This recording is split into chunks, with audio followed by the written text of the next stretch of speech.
Is everything okay?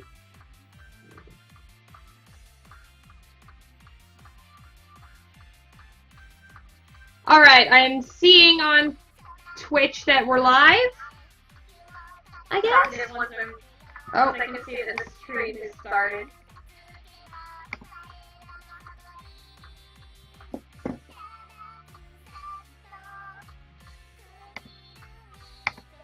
Twitch is being really slow, so just sound off if you're here.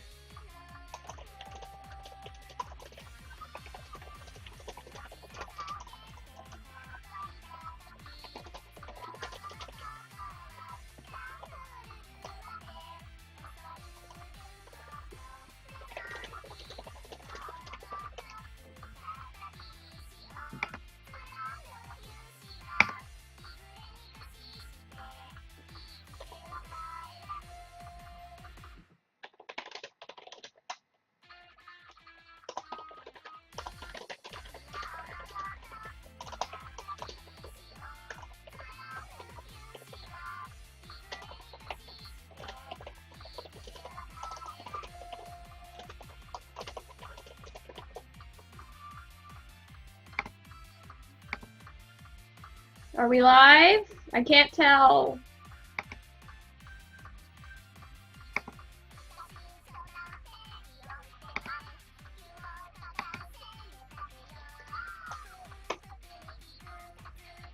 Yo, hi!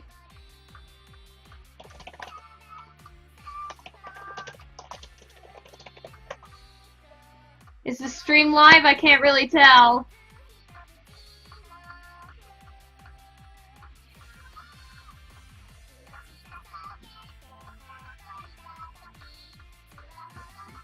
Once I can confirm that the stream is going on. Okay, it's live. All right, cool. All right.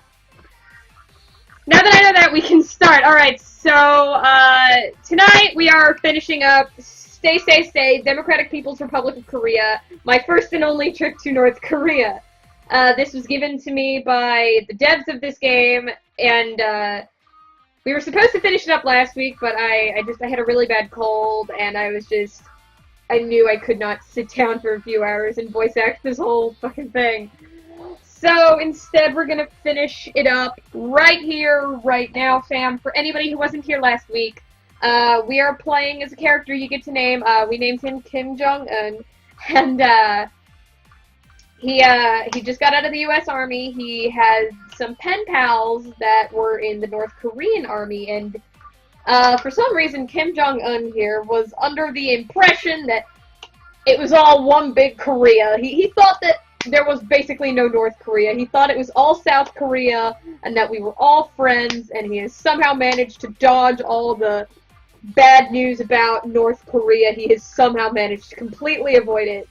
And so now he is visiting his pen pals in North Korea and getting the culture shock of a lifetime. What say you, Twitch chat? Alright. So, on that note, I guess let's start it back up. We're gonna finish it up tonight, and that's all that's on the menu for tonight. Continue. September 27th, yes. This is the button. Tonight was really, really weird. Scary weird. The girls seem nice, but from the past few days I get a real sense that I'm not really welcome in this country.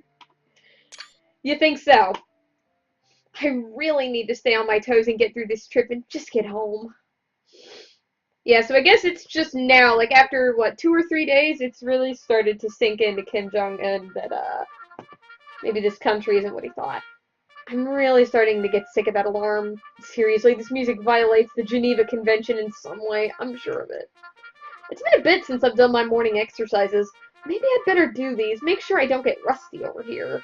I can't go outside to run, at least not without one of the ladies, and I don't want to wake them up, as I don't think I hear them moving yet.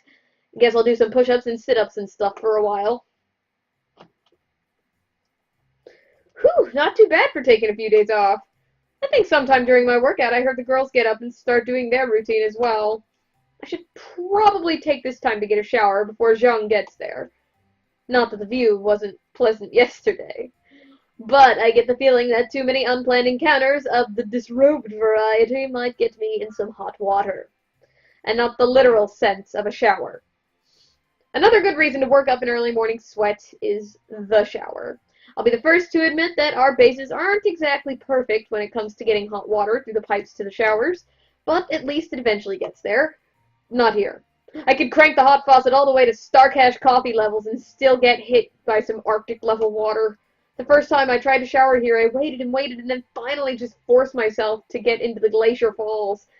I'm glad none of the girls have wandered in on me, at least. Explaining shrinkage is the last thing I want to do in Korea. Okay, second to last thing, next to dying by glorious leader's decree. Only that's as clean as I'm gonna get. Time to toss on my silkies and see what we're doing today. Hope Yunji cooked up something good. I am a tad hungry here. Damn it, I also feel really guilty complaining about being hungry in a land that seems to appear to be in a state of perpetual starvation. If this leader is so glorious, then how come he's got a land of scared, hungry people following him? I think I'm in between the area of still having a lot to learn and possibly knowing too much. Oh, yeah. And neither seems to be a safe state of mind for this country. Anyway, someone's moving about in the kitchen area. Time to look. Good morning, Kim Jong-un. I hope you're well today. Yeah, I'm feeling pretty good at the moment. Exercised some, got cleaned up, thought I'd see what was cooking in here. I'm starting to like this whole kimchi thing. It's a white lie. I'm getting sick of kimchi with every meal. Nice to see you're finally admitting it. Of course, I already knew, but it's still a pleasure to hear it from your own voice. Was it that obvious? You ate 3 bowls last night. I'd say it was.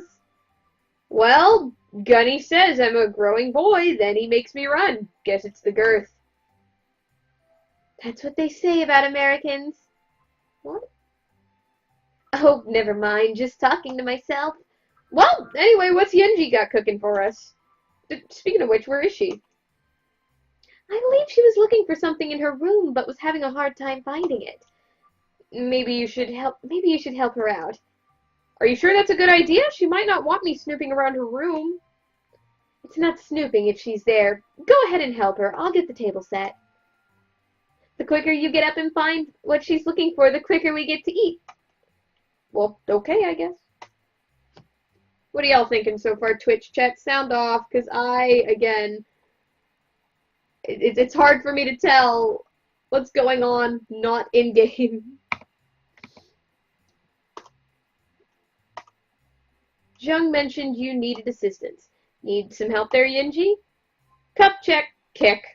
No, maybe not that last one. As I get to the door and I close my eyes and sigh. Dealing with Yunji can be mentally taxing. I slowly step in and open my eyes and instantly choke on the words I had so carefully prepared in my head. Who said something? Somehow I don't have a good feeling about the situation coming up. I don't either. We're gonna get a CG of her yeah, we got a lewd. Oh damn. Even Michelangelo couldn't have sculpted such a beautiful. Oh wait, it's Yunji. Oh god, no, it's Yunji in a compromising situation. She'll kill me. Wait, I don't think she's noticed me yet, which is good, because I don't think I'd live to enjoy replaying this scene in my head if she knew I were here. Better back out slowly. Good, I'm almost to the door. I may just live to tell my grandchild about this day.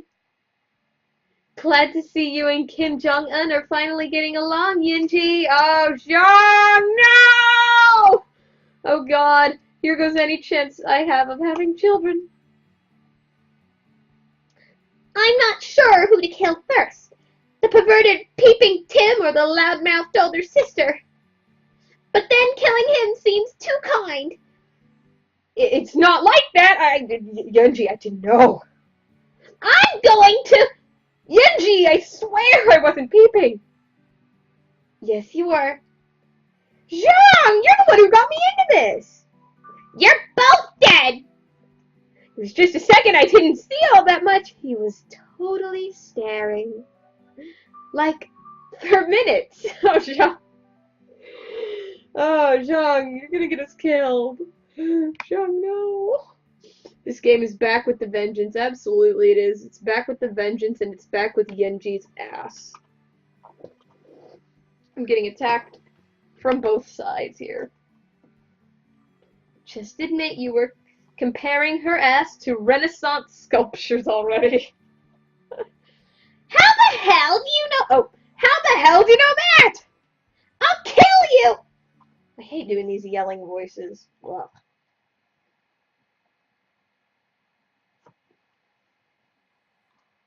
We did. We died. You could have warned me. You could have warned me, Zhang. You could have stopped this whole goddamn thing. Be quiet and pass me the gauze. Here. So why did Yunji learn to kick like that? Ow! What? Oh, did you think I wouldn't sanitize it first? And all loyal Koreans are instructed in the martial arts during our school education. You should be glad I didn't go for a low kick. My grandkids will thank you for that one day.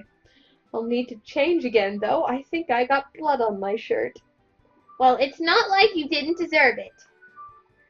Oh, Yunji, there's so little you know about boys. This is why you didn't get asked to the May Day festivities. I'm gonna have to side with Zhang on this one.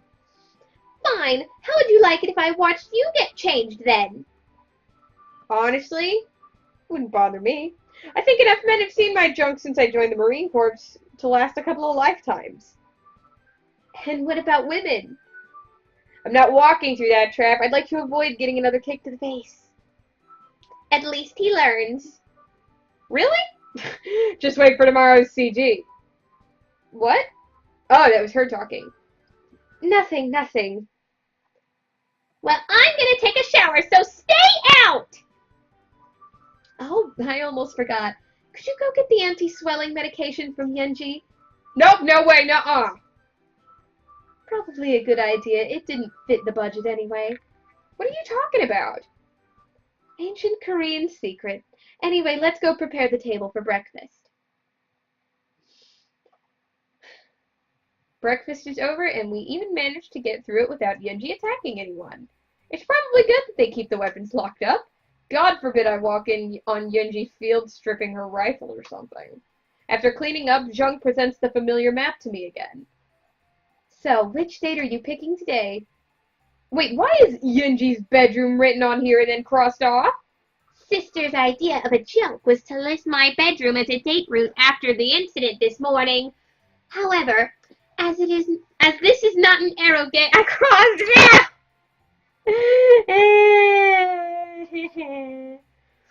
Are you saying if this was an arrow gate, you wouldn't have crossed it out? Just pick a date already. Can do! Alright, Famalam.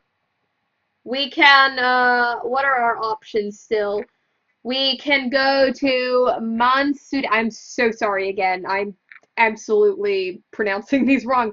We can go to Masude, Kaesong, Pueblo, or Wonsan. I'm guessing Wonsan is the beach because it says Bikini Spirits here.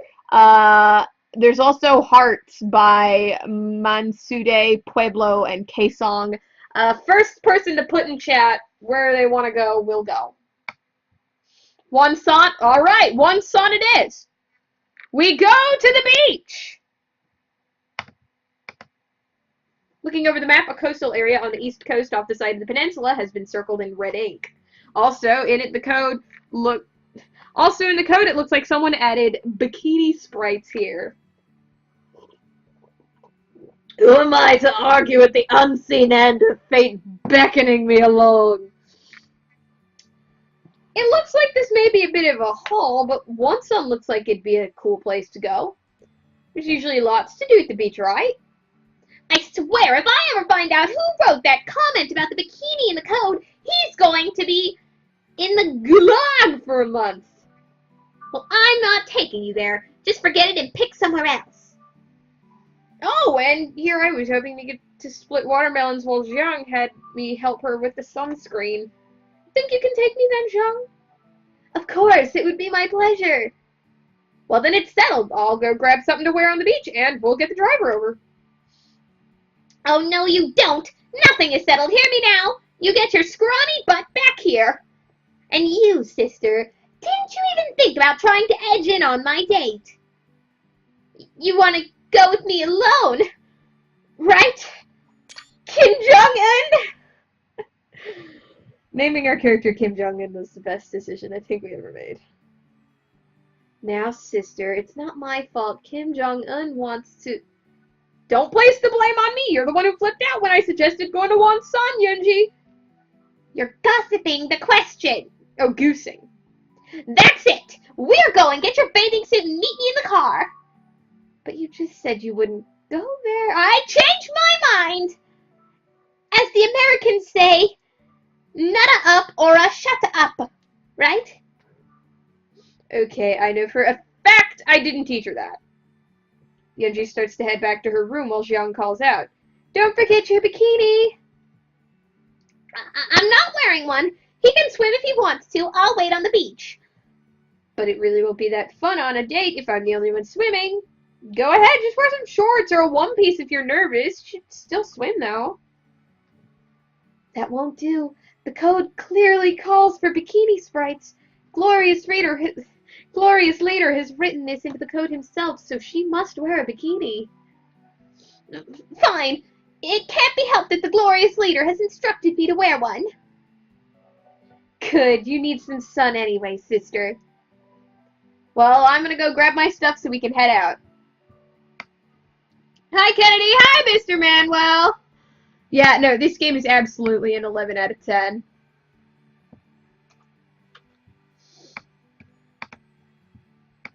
Ugh.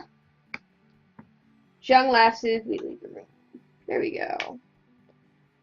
Hey, I pick up all my things once a month whether I need to or not. How in the world does your room get so messy when the country barely allows any consumer goods over the border? All Koreans have access to bountiful supplies of modern... You and I both know that's not true. What happened to everyone is equal? Everyone here is equal. Some are just more equal than others. Anyway, it's a fairly lengthy drive to Wonsan, so we need to hurry. The guy really has it rough, doesn't he? Absolutely, this poor guy. Ah! Ah! My mouse. I exited the game. Shit. She's probably stewing over that one. She's so adorable when she's annoyed. Guess I'd better get my swim trunks and get moving. I really hate the fact that my new phone was confiscated. There's no way I'll be able to get anything better than some 1970s KGB spy photo levels with this dinosaur of a phone. I'm still surprised it even takes color photos. Well, nothing I can do now. Off I go. Why must you take so long getting ready? I was gone all of 5 minutes. How is that taking a long time? Do you know what could happen in those extra 2 minutes you took staring at yourself in the mirror? I'm certain a lot of things could happen, but I'm not sure why that matters.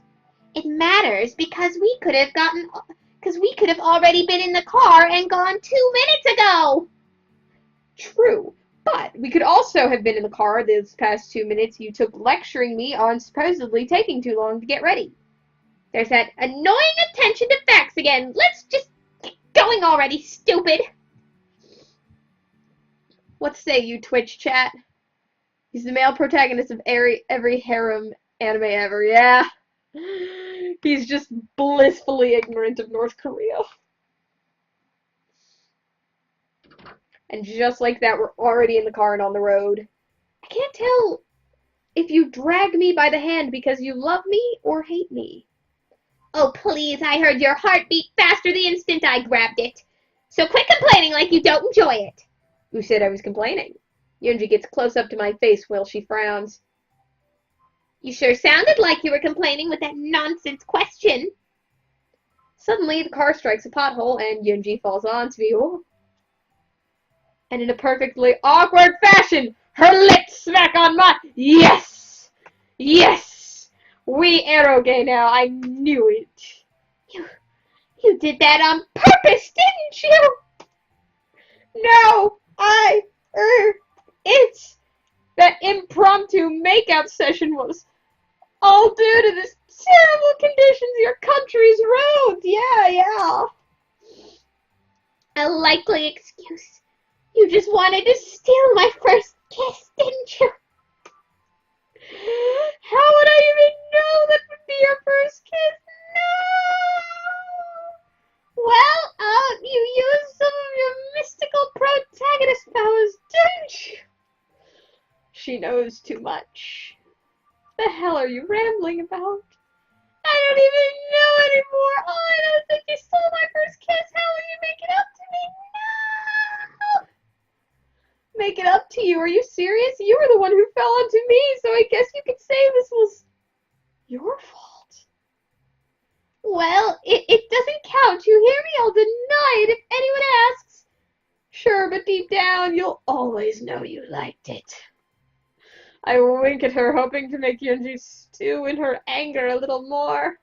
I'm going to kill you and feed you to the kumiho. Kumiho? What's a kumiho? A kumiho is a sinister fox that can turn into a beautiful woman and eats the heart of men, especially protagonists. So a beautiful woman who kills men. Guess you have some competition. Just shut up and scoot over. I want to take a nap. It's going to be a long ride. Say please. Well, since you said please, get some rest. I scoot over to the side of the seat, and before I can say anything, Yunji has already plopped her head into my lap. Oh, hey, Kim Jong-un, mind if I use your lap for a pillow? Oh, no, of course not. Go right ahead. Thanks for asking. Oh, hush already. You stole my first kiss from me. You owe me this much. Do I now? Are you sure this is enough? It's fine. I pat her on the head softly, and she smiles. Do you like that? I don't hate it or anything. After a few minutes, Yunji dozes off in my lap. What are you guys thinking?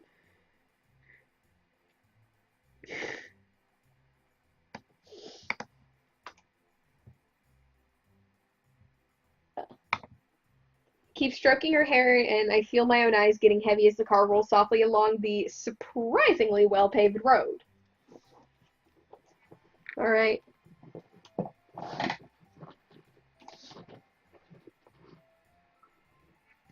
Wake up, sleepy pants. We're in Wonsan. Time to go on our date. She seems pretty happy. That's unusual. Great. What should we do first? It's pretty hot out already. How about we go to the beach first? We can see the rest of the town after. Maybe visit a shrine and look at some shops. Sounds like a plan. Let's hit the beach. Yunji giggles. Wait. Giggles. Is that right? That totally doesn't match her personality. I need to have a serious talk with whomever is in charge here. Are you coming with me, or are you planning on staying in the car that whole time? And miss out on some ham-fisted beach episode? No way! Well, let's get changed then. Who is ready for bikinis? Who is ready for bikinis? Understood. Lead the way. I don't even need to offer her my hand. She's already grabbed it and is taking me over to a small hut just off the shoreline. Maybe calling it a hut is a bit much. It's more like an outhouse. Worse, there's only one, so we'll be going one at a time. Whistle, whistle, whistle. Wait, why are we both just standing outside of it? Well, what are you waiting for? I was waiting on you. Ladies first and all that. Would you mind going first? Wait a minute. After all that bravado about the glorious leader and dragging me to a beach, you're scared to go put it on first? Look, I'm nervous, okay? I've never worn a bikini in front of a man before. I only just wore it in front of Xiang, and I don't like wearing it much in front of her either. I can understand maybe being shy around a guy, but why your own sister? Because she always gets the attention. I think someone may be a little jealous. Worse than that, she always tells me that they haven't grown at all. I keep trying to tell her there's more to a woman than breast size, but she just laughs.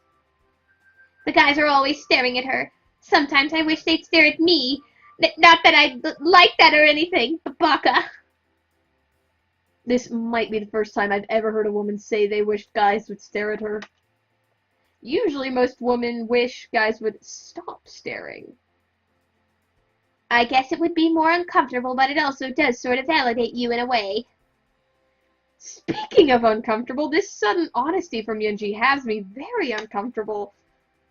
Okay, I'll go in first and get changed. Thank you. I'm grateful for your understanding. Think nothing of it. It won't be long. I go inside the outhouse. And the first thing I notice is that it's frickin' dark inside. You'd think I wouldn't be surprised at this. Considering the lack of updated infrastructure I've seen in Pyongyang and the rest of the country, I mean. Yet, here I am, creating a monologue at how annoyed I am at the lack of electricity. Why didn't the builders put a sky window in here or something? Or someone could have requested an outhouse scene with a candle or torch, hint hint.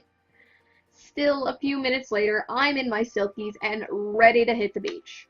Now, do I play it cool for Miss Tsundere, or do I heat things up by giving the gun show on exit? Well, a minimalist approach sometimes leaves the greatest impact, or so I've been told. I'm still skeptical about that, since it was just some bullshit a congressman told us when it came to cutting Marine Corps funds, though. Oh yeah, you taxpayers complain every time the Corps get a new uniform. But did you know that we, the grunts, actually have to buy them with our own money? Yeah, that ain't bullshit. Anyway, no need to show off like those Navy flyboys. You okay in there? You didn't fall in, did you? The outhouse barely fits a half-starved Korean worker. I don't think there'd even be enough room for me to sit down, let alone fall. Well, come on out already so I can get changed. I guess that's my cue. I push open the door and slowly step out. What's going on, Twitch chat? It's hard to ignore when it slaps you. Yeah. What a game this is.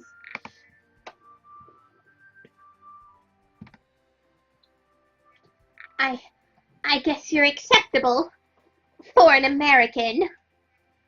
Well, it seems like a very bland reception. Just take the compliment. Your face betrays you. I have no idea what you're saying at all. Sorry, idiom. Remind me again why I put up with you. Deep down, you know I'm cute. Better be careful. If your ego inflates too much more, you won't be able to get back into the outhouse to change. Yeah, and if it inflates past that, I may just float away across the border to separatist Korea. Keep babbling, and you just might. I'm going to change now. Try not to miss me too much. I'll try, but your bubbly presence is like a beacon of light in the night. Specifically, a flashlight from another Marine going, "Firewatch time, bitch!" That was awful, and yet I've heard worse pickup lines. With that, she walks into the outhouse and slams the door behind her. Pretty sure she's mumbling something about the stupid American outside as she changes. For someone who complained about me taking so long to get ready, Yunji hasn't exactly been the model of speed changing herself. It's been 10 minutes, and I'm pretty sure she hasn't made a peep. Yeah, and I'm the one taking too long. You okay in there, Yunji? It's been like 10 minutes. I'm fine, just taking my time, okay? Taking your time? Have you even changed into your swimsuit yet? Yes. Are you coming down with a sudden case of shyness? I already told you. I've never worn a swimsuit in front of a man before, so I'm a little nervous, okay? Would it help if I close my eyes before you walk out? A little. Alright, guys, are you ready? Okay, I have my eyes closed. Come out and tell me to open them when you're ready. What if I'm never ready? Then you'll have to lead me around Pyongyang describing everything in a text box like some sort of low-budget visual novel. Okay, I'm coming out. I hear the door slowly open and hear muffled footsteps coming out of the outhouse. I think I'm okay. You can open them now. We did it, guys.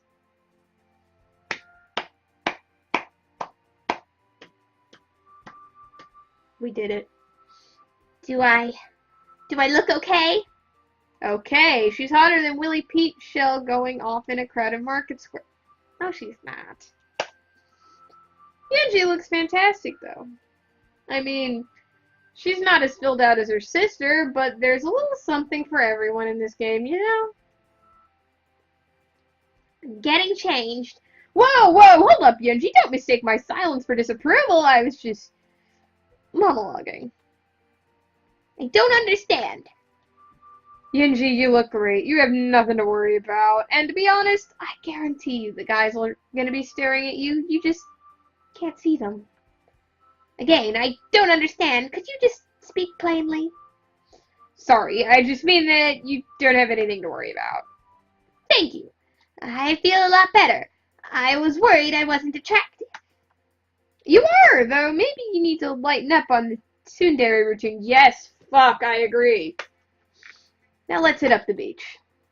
We head on over to the beach. I must admit, the ocean is exceptionally clean and blue here. Hope it stays that way. You could probably actually make money off of tourism with this ocean. Well, if they ever got over the whole build nukes and piss the entire world thing. I spread out the towels and put up the umbrella. It's then I noticed that we're forgetting something. Hey, Genji, did you bring any sunblock? No, I'm afraid we didn't have any. Do we need it? Sunburns are no joking matter. Oh, absolutely they're not. Do you know how much of a tan I got after 9 months of deployment in the baking Afghan sun? If you're so worried, then they might have some in that store over there. Better lead the way. They might freak out if I go alone. If I'm not shot first. Well, I can't have you getting shot after being so nice to me about my swimsuit. Again, my hand is grabbed and I'm led to the store. Well, what's being passed as a store. I'm pretty sure this store is state-run. It's small, sparse, and the cashier is wearing an army uniform. Oh, and he has a rifle over his shoulder because, you know, what if you have to engage engage invading naval infantry in between shifts? Oh, you know. I suppose it's one way to discourage shoplifting. This shop was set up specifically to service foreign tourists, but we can't be too careful with foreigners, so it needs protection. Maybe if you all didn't confiscate t-shirts you deemed anti-Korean propaganda, you wouldn't need state-run shops like this. I am not having another discussion about us taking your t-shirt. Though I have to admit, if you want to get to foreigners spending money in your shops, confiscating half their stuff on the way is one way to do it. I'm going to let that one slide, but only because you complimented my swimsuit. Let's just find the sunblock and go. There's not a lot in this store, which means the selection leaves a lot to be desired, just like everything else in this country. There's only one bottle of sunblock, and it appears to be past its selling date. And it's only SPF 2.5 to boot. Wow, beggars can't be choosers. Literally. There's no choice here. I pick it up and pay the nice, heavily armed cashier, and we're on our way back. Just a warning, this bottle won't survive the day. We're gonna have to reapply this early and often. How early and often do you think? I'd say about the time we're done applying the first coat, it'll be past time for a new coat. Whatever. I'm going to lay down and relax. Would you like me to apply the sunblock to your back? Is this some sort of excuse to get your hands on me? Typically it would, but now I'm just looking out for you. And I suppose afterwards you want me to rub it on you. Well, yeah, I don't want to sunburn either. Huh. We should have gone indoor skiing. Maybe next trip. You'll be lucky if you even get another date. Yunji turns around and lets me apply the sunblock to her back. In turn, she does the same for me. Afterwards, we finish slathering up and lay down under the umbrella on our towels. Is it okay if we nap for a bit and then take a quick dip in the ocean? Sounds like fun, sure. And with that, she smiles and closes her eyes. Guess I'll do the same. Who the fuck goes to the beach and takes a nap? Kim Jong-un-kun. Kim Jong-un-kun. You're in danger. Is this some sort of dream? Pretty much. Did I get the ominous voice thing right? It's alright, I've heard scarier. It's this better, maggot! Ah! Gunny, what the hell are you doing here? Do not give me that shit, maggot! You are in danger, you limp dick fuck nugget! God damn it, Gunny, get out of my dreams! Well, that was completely weird and unnecessary. You okay over there, Yunji? Looking over, I notice Yunji isn't there. Only then do I notice the splashing in the ocean. Looks like Yunji is having some fun swimming. Wow, I guess she does know how to have fun. She glances my way and notes that I'm awake and waves me over, so I head over into the water. Kinda cold, but not too bad. Glad to see you're awake. I was afraid you wouldn't get the chance to go swimming. How long was I out? About an hour or so. Unfortunately, the driver came and woke me up. We have to head back soon. Glorious Leader has put the whole country on high alert. If we don't get back home by a certain time, we'll have to spend the night either at a hotel or we'll have to camp out somewhere. Sounds serious. What happened? Seems there has been a national emergency yet again. It appears that the Glorious Leader has run out of imported French wines, and therefore we're under a red alert until the next... What? Pardon the fuck out of me? The country is on red alert because Glorious Leader ran it.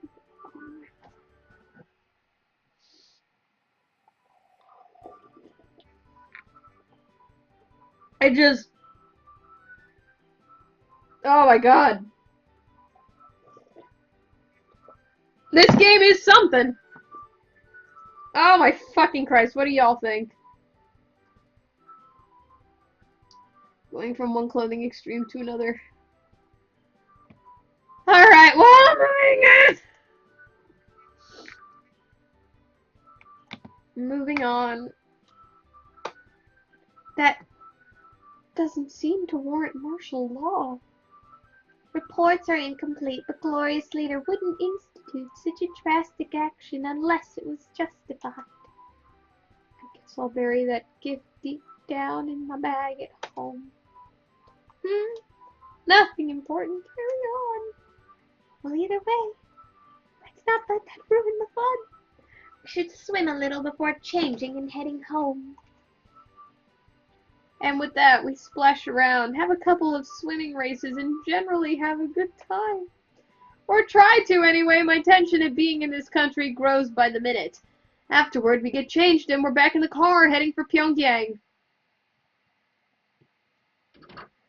I wish we could have stayed a little longer. There's a nice little shrine in that area. We would have made a wish. Well, there are other ways to make a wish. Dandelions, falling stars, even the digits on a clock. One of those things doesn't sound like the others. If you have a digital clock somewhere, you wait for the numbers to align to a time like 11:11 and you make a wish. We'll give that a try sometime, but would you mind letting me use your lap for a pillow again? I could use another nap. No worries. And with that, she lays her head down on my lap again, and we're heading home in the same way we went to the beach. I get the feeling the whole national emergency thing is just more propaganda to make sure the Korean populace knows who's really in control here. It literally blows! Oh, really? I'm sorry. I don't know why I'm... Ugh. The two people I've interacted with seem really nice. They deserve better than to be on a false high alert. Looking up, I see the driver staring back at me and into the rearview mirror. If he knows that I noticed, then he obviously doesn't care because he makes no motion to stop looking at me. I'm not sure what to make of it, but maybe I'm just paranoid and sleepy. These past 3 days have gone by so quickly, especially because of all the places I've gone with these two girls. It's kind of nice to kick back and relax a little after having another one of Yunji's meals. I must admit, she does a great job with the limited amount of food that they have here in North Korea. Only thing is, now there's too much time to kill and nothing to do. Jiyoung and Yunji are sitting, reading books, and I am just here on the floor describing what's going on in my head. Hey, didn't you two have a radio somewhere? Maybe there's something we can listen to. Yes, we do have a radio. Actually, KCBC should be airing Voice of Korea soon. Voice of Korea? What's that? It's mostly news and music, and the reading of original leaders' memories. Or memoirs, I'm sorry. It's the best radio program. You'll love it. I suppose it's better than staring at the ceiling. Can we tune in? Certainly. Let me get the radio. I suppose it would be a good idea to listen to the news, see if anything has happened recently. Maybe your government finally apologized for your aggressive stance against our glorious leader. You probably shouldn't hold your breath. I have no intention of holding my breath. Never mind. I think I hear Zheng mumbling something about the antenna not being put back inside the radio correctly. Pretty sure she paired it with an unflattering comment about the nature of her sister's tidiness. Yunji, how many times do I have to tell you to push the antenna back into the radio so it doesn't get bent or broken? How do we know I was the one to last use the radio? The dial is set to Korean soap opera station. You're the only person who listens to it. You have a soap opera station? Yes. Well, the stories are very moving. The latest episode of Pathway to Pyongyang had its big finale last week. I'll pass on a summary. How about we just turn on the radio? Yes, that is a good choice. You don't want to get Yunji going about her soaps. Zheng starts setting up the radio while Yunji mumbles something about putting arsenic in the next batch of kimchi. Good thing she probably can't get her hands on any. They have a hard time enough getting food here, let alone exotic poisons. Looks like they've got an old 80s style boombox complete with the double cassette deck. The record button on deck 2 is missing though. Probably for the best. I don't think they play anything current here anyway. After fiddling with the dial, Zheng finally gets a signal. And almost immediately she snaps to attention while hearing the marching music come through. Yunji has done the same thing. I guess I'd best stand as well. And 3 consecutive march songs later, we finally get to sit down. You have 3 national anthems? Don't be absurd. Only the first song was our national anthem. The other 2 were songs for original leader and son of original leader. So in essence you have 3 anthems, and I imagine a 4th in the works for Glorious Leader. Yes, I think Glorious Leader will be getting an anthem as well. I'd consider... sorry, hang on, I got something in my eye. I'd consider starting a really uncomfortable shoe company for all the standing you have to do. Though I don't think your government would let me start a business. Ha ha ha. So funny, Mr. Smarty Mouth. At least ours are original. Your country set its anthem to a British drinking tune. Well, at least it's not the German anthem. The one is actually a drinking tune. Well, depending on your circle of friends, I guess. Hush, you two. The news is about to start. This is Voice of Korea. I'm your host, Bigu Wong. Is that his real name? That guy definitely had a rough childhood. In today's story, Glorious Leader has declared the next 2 days as a national holiday to celebrate his triumph over the American dictator in trade negotiations. In this momentous victory, Glorious Leader has said to have secured a trade deal with the American idiot-in-chief in exchange for vastly superior armaments. While the details are still unclear, it appears he has sent a small payment to the head wingnut for what the Americans claim is their newest weapon, the ID-10T missile system. Let us all hold a moment of silence in awe at our glorious leader's negotiation skills. Maybe I can try to sell the glorious leader some chem-light batteries if I ever bump into him. If we get 2 days off, we can all do something together. We've already done things together, like play Jushopoly. I think she means we can have a group date together. But sister, I thought we were supposed to. We've done that for 3 days now. We're really at that point in time where we should be having a group outing. Yeah, this does seem like the appropriate spot and time for that. Let me see if this is correct. For 3 days, we've gone on single girl dates, just one of us and Kim Jong-un. And now, because we're about to enter day 4, it's required we have a group outing. Yes, sister, that is how it's done. It just sounds so scripted. Well, sometimes you gotta plan things out. Precisely. So for the next 2 days, it shall be all 3 of us together. Oh, we should have saved the beach for this! No! sharing the good times and making memories. So where will we go on this trip? Let me think about it for a bit. I nod again and we focus on the ongoing broadcast over the radio. And while our generals couldn't reach an agreement with Russian President Vladimir Putman on a summit date, the hope is that the Russians will meet us soon to discuss our next shipment of voluntary laborers to Siberia. Turning to entertainment news, Glorious Leader has announced he will put on a concert tour next year, where he will perform his international hit singles. The voluntary attendance is considered mandatory and fun will be had by all. Dates to be announced soon. Mandatory voluntary attendance? If in the corps we call that being voluntold. Glorious Leader has a wonderful singing voice. It is an honor to be able to attend his concerts. I hope I do not get wall duty again when Pyongyang dates are announced. Yes, you were really upset last time. I'll see about switching shifts with you if that happens. You would do that for me? Of course, Yunji. You are my precious younger sister. I want the best the world can offer you. Thank you, sister. You're always looking out for me. It is touching to see how much Xiang cares for Yunji, though sometimes I wonder if she goes too far and ignores her own wants and needs. And now a word from our sponsors. Sponsors? I didn't think your government allowed for something so capitalist. You won't be hearing ads for sweatshop sneakers or designer medicines. Then what sort of commercial will I be hearing?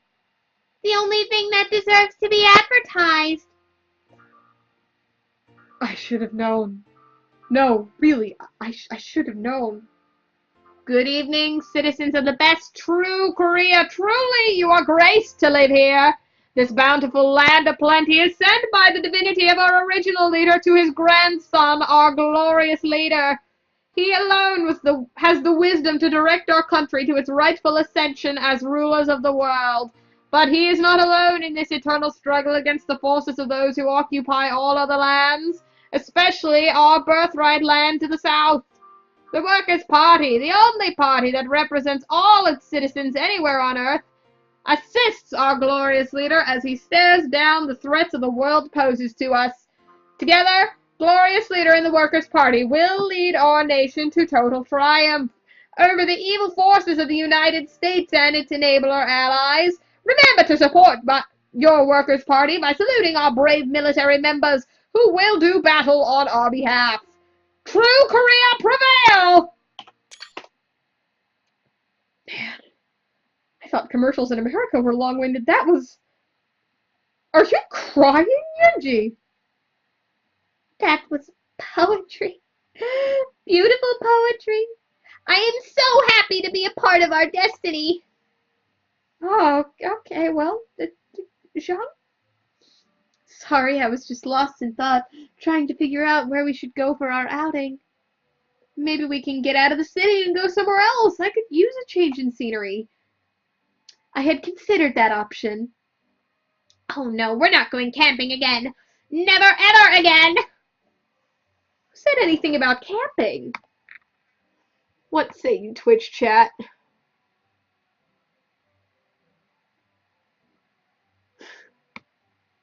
Well, thank you very much. I'm glad you enjoy my acting. Honestly, I'm sorry my reading is a little off tonight, though. I've missed a couple words, admittedly. Anyway. You did. You suggested a change in scenery from a city. Well, yeah, but I never said it had to be camping. Don't mind Yunji. She hated camping since she was in the Young Pioneer League. All the other kids threw her camping gear in the river as she shot them with a pellet gun. It's not like they didn't deserve it. Yunji stuck out her tongue. Regardless, we aren't going camping, Yunji, so you can relax. Thank goodness, we only have one tent anyways, and it's only designed for 2 people. That would make the trip rather cozy. Not even. You'd be sleeping under the stars. You'd at least give me a sleeping bag, though, right? We only have 2. Sorry. We'd pack some extra blankets from the depot. But regardless, we aren't going camping. Then where are we going? Xiang brings the map she's been studying. The points to an area on the eastern part of the Chinese-Korean border. Paektu Mountain. I cannot pronounce that. Paektu Mountain. We will be spending our trip there. Mountain. Not just any mountain. It's the most sacred mountain in all of Korea. Original leader's son was born atop the mountain. It also served as an important encampment for our country's struggles against the evil Nipponese. Boring. Enough history. Paektu Mountain has a lot of gorgeous waterfalls as well as some natural hot springs, which is good, since it's always cold up there. Glad you mentioned that. We'll be staying at a small, little-known hot spring cottage near Lake Little Chon. Sounds like a fun little outing, perfect for a group date. And our final story tonight. It has come to the Workers' Party attention that there are potentially still Western sympathizers in the ranks. Glorious Leader is investigating into this and appropriate action will be taken. Have a lovely holiday! Those two things really don't go together. Who cares? Go rest up. We've got to catch a train and then take a car tomorrow to our destination, and we still need to pack.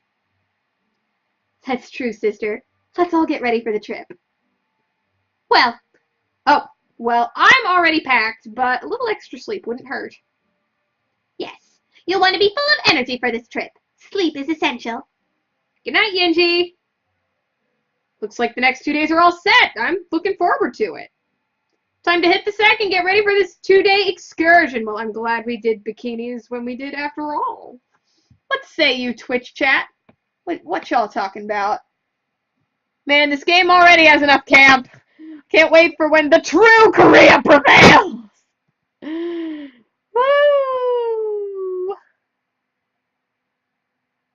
All right, you Western sympathizers, let's go to the mountain. They're coming from all angles, and their firepower is overwhelming. Everywhere I look to see waves of heavily armed infantry coming right for our lines. In my hands is an outdated submachine gun. I'm gonna die here. Worse, it's gonna be at the hands of my former comrades. Behind me, Yunji is barking out orders at all of us. I plead with her that I can't fire on my countrymen, but my pleas fall on deaf ears. How did I end up here? I never asked for this. All I wanted was a vacation with some buddies in Korea. Instead, I've been impressed into the front lines against the United States' charge into Pyongyang. We're losing badly. Well, the North Koreans, I mean. Oh, screw this. I'm dropping my weapon and surrendering. And down I go as I get the non-business end of a USA Standard Select Fire rifle right to the forehead. As I go down, I think I see the attacker screams for my capture. How nice. I'm not gonna die here. I'll just be taken back to America and executed as a deserting traitor. A voice is calling me. A sweet voice. I recognize it. Wake up, Kim Jong-un, please. We need you. We're going to be taken back to America as prisoners. I'm scared. I struggle to respond. That blow took a lot out of me. What the fuck is going on? I thought we were going to the mountain! I can tell that the person has come closer. I can feel her breath on my face. We'll be okay if you just wake up. Please wake up now. We need you. I think there's real emotion behind those words, like affection. It gives me strength to wake up, and I open my eyes. Shine and rise, sleepy. If only alarm clocks came with such a sweet voice and a pleasant view. Wait, didn't my phone just go off? If you're wondering about your phone, the battery died out and it's recharging. I thought I charged it while I went to bed. I'm afraid the power went out again last night. It must have died overnight. It's charging now, though. So I thought I'd wake you. Was I wrong to do so? Not really. I have no reason to complain. Well, that's a relief. Please get up and get ready for the journey. Also, you appear flushed and have broken out into a sweat. Are you feeling okay? Oh, shit, I can't tell her about the nightmare I just had. It's too strange and too frightening. Yeah, I'm fine. I just had an odd night is all. Having a naughty dream, were you? Why am I not surprised? It appears the other sister has worked her way in and is radiating her typical warmth and charm. You'd think she would have dropped the tsundere routine by now, but here we are. It's nothing like that. But it was a dream. Damn it, me and my stupid mouth. Yes, I had a strange dream, and I don't feel like talking about it is all. Pervert. Well, what did you dream about last night, Yenji? Well, you don't need to know. It's rude to ask a girl what she dreamed about. Well, it is you big dum-dum head. That just might be the weakest insult you've tossed at me yet. Don't let her get to you, Kim Jong-un. She told me all about her dream. It involved you, her, the boombox, and the window. You promised not to tell him. Oh, and I didn't even get to the best part yet. Two can play at this game. How about I go find your diary and bring it to him? And with reflexes that would make a ninja gape in awe, Zhang is dragging Yenji out of the room. Don't delay and get yourself ready. I'll have Yenji buried by the time you're done. Wouldn't that kill the point of a group outing? Killing is the point, yes.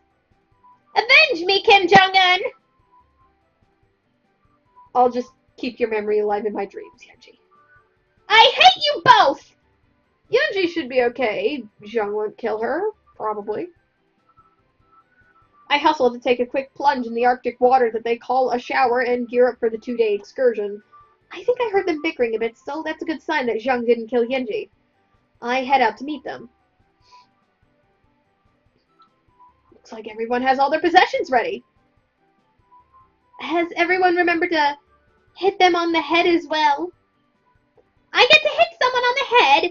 This trip seems better already. No, that's not what it means. It's... Oh, never mind. Yes, I've hit the head. Good. Then let us be on our way to the train station. Looking at the girls, I know 2 things. 1, they both have what appears to be heavy bags packed. I'll bite the urge to say something chauvinistic here. 2, they're not decked out in their military duds. They're in civilian attire. I don't think I've seen you ladies out of your military outfits for too long since I've been here, actually. You both look pretty nice in your casual wear. What? What are you complimenting us on our clothes for? It's not like we dressed up for you. Speak for yourself, sister. I certainly did. Why are you always showing off like that? Because I know it presses your blinkers. That's buttons! Anyway, yes, let's get going. Being the lone guy here, I should carry one of their suitcases, but should I pick a case or try both?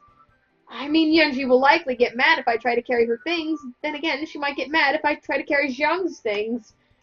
I'm not sure how Zhang will feel about that.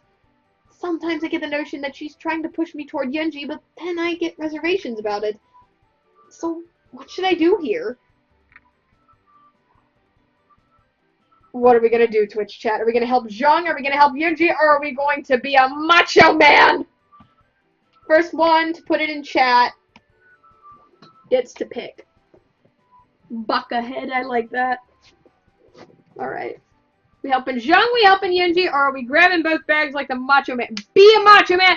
Hell yeah, we're a macho man. I was hoping someone would do macho man. Sorry, Pimpo. We're being a macho man. Macho man was first. Come on, game. Sometimes a man's gotta do what a man's gotta do.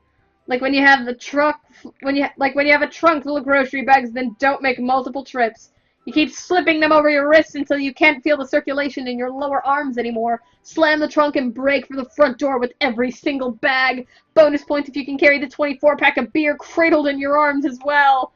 I walk over, slip my bag over my shoulders, and grab both cases. That's very nice of you, but hardly necessary. Yeah, we're capable of carrying our own bags. But I'm the man here, and the man carries all the bags. Is that how it works in America? Come to think of it, shouldn't we be carrying his bag for him? He is our guest. What? Oh, no way! That's nothing compared to the weight of my ruck. You wouldn't believe the shit we have to carry. That does seem kind of nice. I hate carrying Glorious Leader's bags to the car. This is a welcome change. Good point. Wait, you have to carry Glorious Leader's bags to the car for him? You would be amazed at how many bags he needs. Yeah, most dudes can get by with one bag and probably not even a full one. Is your leader that prissy? Careful with what you say now. See you at the car, Kim Jong-un. And with that, I follow them out the door with all the bags in tow. Well, at least they aren't all that heavy. We did it, guys. We're the machoist man. What say you? I see people talking. How is it going, people? Hello, Fluthermuckin. We are being a macho man. We carried all the bags to the car. Same car as I've been riding this whole week. We've got the bags in the trunk, and we're about to get on our way to the train station. The ride to the train station will be short. The train will take us to the city of Hyesan, where we will get in another car awaiting us and drive to Mount Paitku. Is our driver coming with us as well? No, he has other plans. Since we told him of our trip, he decided to do something else. Then who's going to drive us? I will be doing the driving from Hyesan to the base of the mountain. You never told me you could drive, Yunji. Why have we been chauffeured around all week if you have a license? On a list of things Yunji is good at, driving ranks somewhere between subtlety and socializing with handsome foreigners. Well, that's a real... Wait, Yunji's not good at any of those things! You're quick on the take-up on this one. I'll have you know, Glorious Leader told me just the other week that I broke the record for a number of potholes hit in one trip. That's not really something to be proud of. It was a record according to Glorious Leader. I guess Glorious Leader has a sense of humor after all. Regardless of Yunji's exemplary record, she'll be the one driving us on the last leg. Considering what I just learned, you'll excuse me for not saying I'm looking forward to it. You should. After all, since Yunji is driving, you'll have the chance to sit with me alone in the back seat. Oh. Don't look so nervous, I don't bite. That's not what you wrote in your diary. Ow! It appears I need to change the paddock combination for my diary again. See how violent my sister is. Have I even hit her once? No, but you do kind of bring it on yourself by taunting her. Well, she teases me just as much, but I don't resort to smacking her around. I had no idea you felt that way, Yunji. Oh, I had no idea you felt that way, Yunji. Does this mean you'll stop hitting me? No, but now I know your true feelings, and knowing is half the battle. And the other stuff is doing some fucked up shit overseas that you don't want to talk about when you get home. Or, that's how I always heard the phrase ends. Well then, sister, I'll just have to be on my guard and fight back. Now you get the picture. Stand up for yourself and for what you want. Are we anywhere near the train station yet? Not too much further. Oh, thank goodness. I'm not sure I want to be cramped in a car with you two when this conversation goes nuclear. A few minutes later, we've arrived at the train station in Pyongyang itself, and right away our stuff is loaded onto the train as we're herded toward a passenger car. On the way, we all make sure to stop at the facilities to refresh ourselves. For some reason, it takes me a while to snag an empty stall. As a result, I'm the last of the three of us to get on the train, and it's relatively full. Guess the first couple of stops have had quite a few passengers. And for some reason, the two girls have split up so that each one is by herself with an empty seat next to her. Are they doing this on purpose? Trying to make me choose between the two? What's the point of this? The only other option is to sit on a hard, uncomfortable-looking bench and invite the two of them to sit on either side of me. My butt's already aching at this option, but it might be better than hurting the feelings of one of the girls. A little help here? Alright! Are we gonna sit next to Yunji? Are we gonna sit next to Zhang? Or are we gonna sit on the bench like the indecisive wuss that we are? First one to put it in chat gets to pick. Sit by Zhang? We are sitting by Zhang!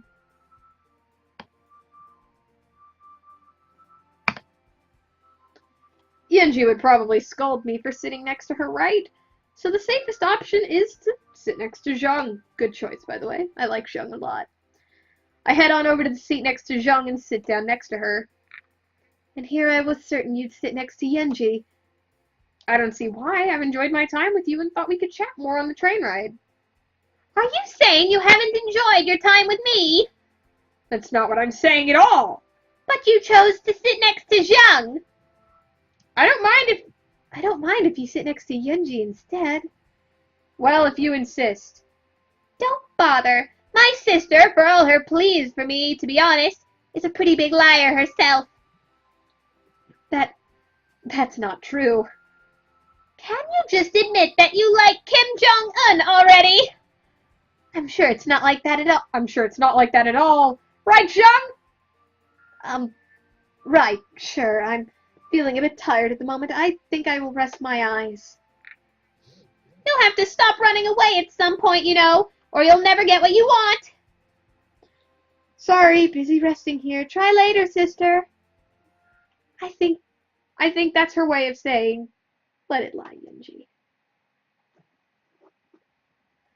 Not too long after, the train is chugging along at the pace that would make a German mouse tank proud. But I guess it still beats driving all the way there, considering the lack of gas stations and actual modern civilization outside of Pyongyang after all. Well, and inside of Pyongyang too, but at least Glorious Leader is trying to catch them up with the rest of the world a bit. Maybe I can catch up on some sleep here. Are you enjoying the trip so far? It's okay. Car ride was fine, and while this train isn't nearly as packed as the metro on the Monday morning, got something on your mind? Nothing in particular. Yenji has already taken the liberty of falling asleep. You kind of looked like you were, how was it put, spacing out? So I thought I'd talk with you. I hope you don't mind. Oh, no, I don't mind at all. Actually, could you tell me a little bit about where we're going? You want to know more about Mount Pateku? Well, more like about where we're staying. I understand. It's a small little hostel meant for short stays. It's near a natural hot spring and has the typical amenities for entertainment. What amenities are those? Mostly table tennis and karaoke. Nothing beats the classics, right? There's one thing I neglected to mention about the trip that you should know. And what would that be? There aren't too many rooms in the hostel, and with the budget being what it is, I only booked a single room for the three of us. That makes sense. You have to save money. Did you just say one room for the three of us? Yes. Will that be a problem? I don't think so. At least not for me, anyway. So long as you have plenty of tissues to clean up after my nosebleeds. You never told me that you had a medical condition. No, it's not that. I don't have a medical condition. Come to think of it, I haven't seen you bleed out of your nose during your stay so far. Does this mean you have it under control? Sorry, it's just a bad joke. Think nothing of it. I'll be fine. We'll all be fine. I didn't have any shame about my being skivvy since joining the Marine Corps. Something about a bunch of sweaty dudes being cramped together in one barracks for 12 weeks does that to you. Why the hell did I just say that? I'm clearly not thinking straight. Well, that's a pity. I suppose I'll have to get over mine, too, for this trip. Oh, invisible nosebleed. I am teasing you, Kim Jong-un. You're much more flirty than you let on at times, you know that? Is it so strange? I feel comfortable around you, and you're kind of fun to tease. Can't argue with that. I'm glad. Anyway, we should take this chance to nap, as we won't get that when Yenji drives us to the hostel. Probably not a horrible idea. I watch as Zhang shifts into a more comfortable position and closes her eyes. Probably wouldn't be a bad idea to catch some winks myself, but I'm kind of amped at the moment. Must be the after effect of Zhang's flirting. At least I'm near a window so I can look outside as we roll through rural Korea. It's not a bad sight, honestly. Wilderness seems less depressing than what passes for a city here. I look back up the other way to see Zhang is asleep, but now Yenji is awake. She looks like she wants to say something, but isn't ready to speak up. Hey, Yenji, did you need some rest? Some. Not as much as I'd like. That last bump woke me up. Can't nod back off then, huh? I can't just yet. I'm a tad thirsty, and I've had some thoughts on my mind. I left my change in my bag, so I can't offer you any of it for your thoughts. What are you going on about? I was just gonna offer you a penny. Oh, you know what? Never mind. What were you thinking about? I was just thinking of the past few days with you and Zheng and me. Just how it's been relatively enjoyable, and I guess. Yunji seems a bit sad, and she's trailing off in that last sentence. I've enjoyed it as well. I wasn't expecting to be hanging out in North or true Korea with a couple girls, but it's been a nice experience, for the most part anyway. It's been a nice break from the routine. For the most part, our lives have been pretty regimented. You could say we were groomed for the military. We never really had any vacations or went anywhere, and our father has been so distant lately. I'm sorry, I never even realized you had some family worries. Come to think of it, I never really did ask about your family. I guess I was so focused on having a good time that when you and Zheng that the thought never really occurred to me. That and avoiding getting kicked in the shin by you, but I'll keep that as a thought bubble. It's all right. We didn't want to make you sad on your vacation with us. I'm not even sure why I'm telling you now. Oh, sometimes it's good to talk with someone about things. It's easier that way.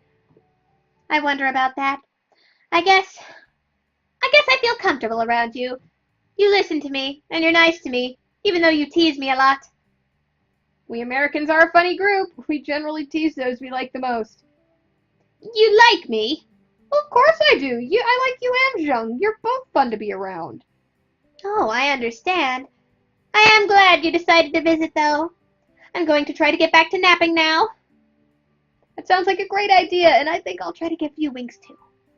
Yunji curls up as best as she could to get comfortable while I stretch my legs out as much as these cramped train cars will allow, at least. These might be the most serious conversations I've had with both girls since I've gotten here.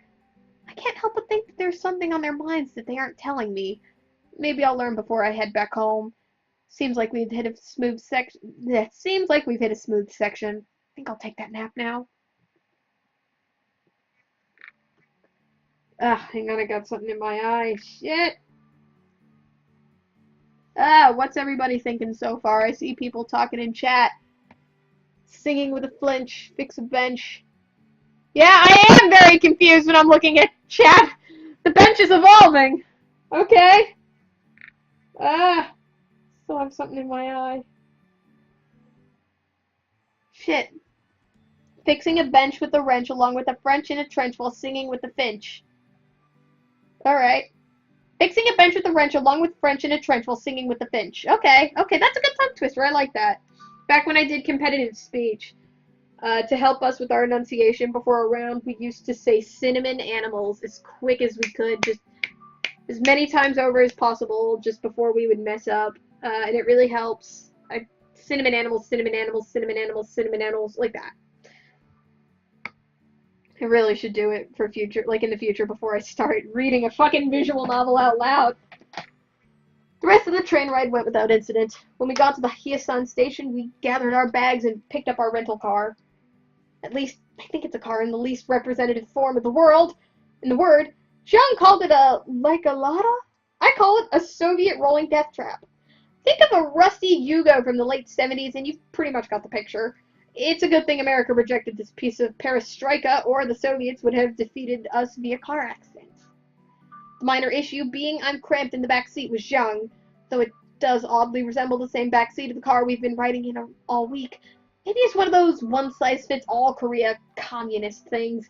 Either way, I'm squished up closer to Zhang than when we overfilled one of the LMTVs with 18 or more grunts on a trip down I-95. Well, at least she smells better than 17 other sweaty guys. She's also more comfortable to be pressed against, too. I'm a man and she's soft. Stop judging me. This is my safe space.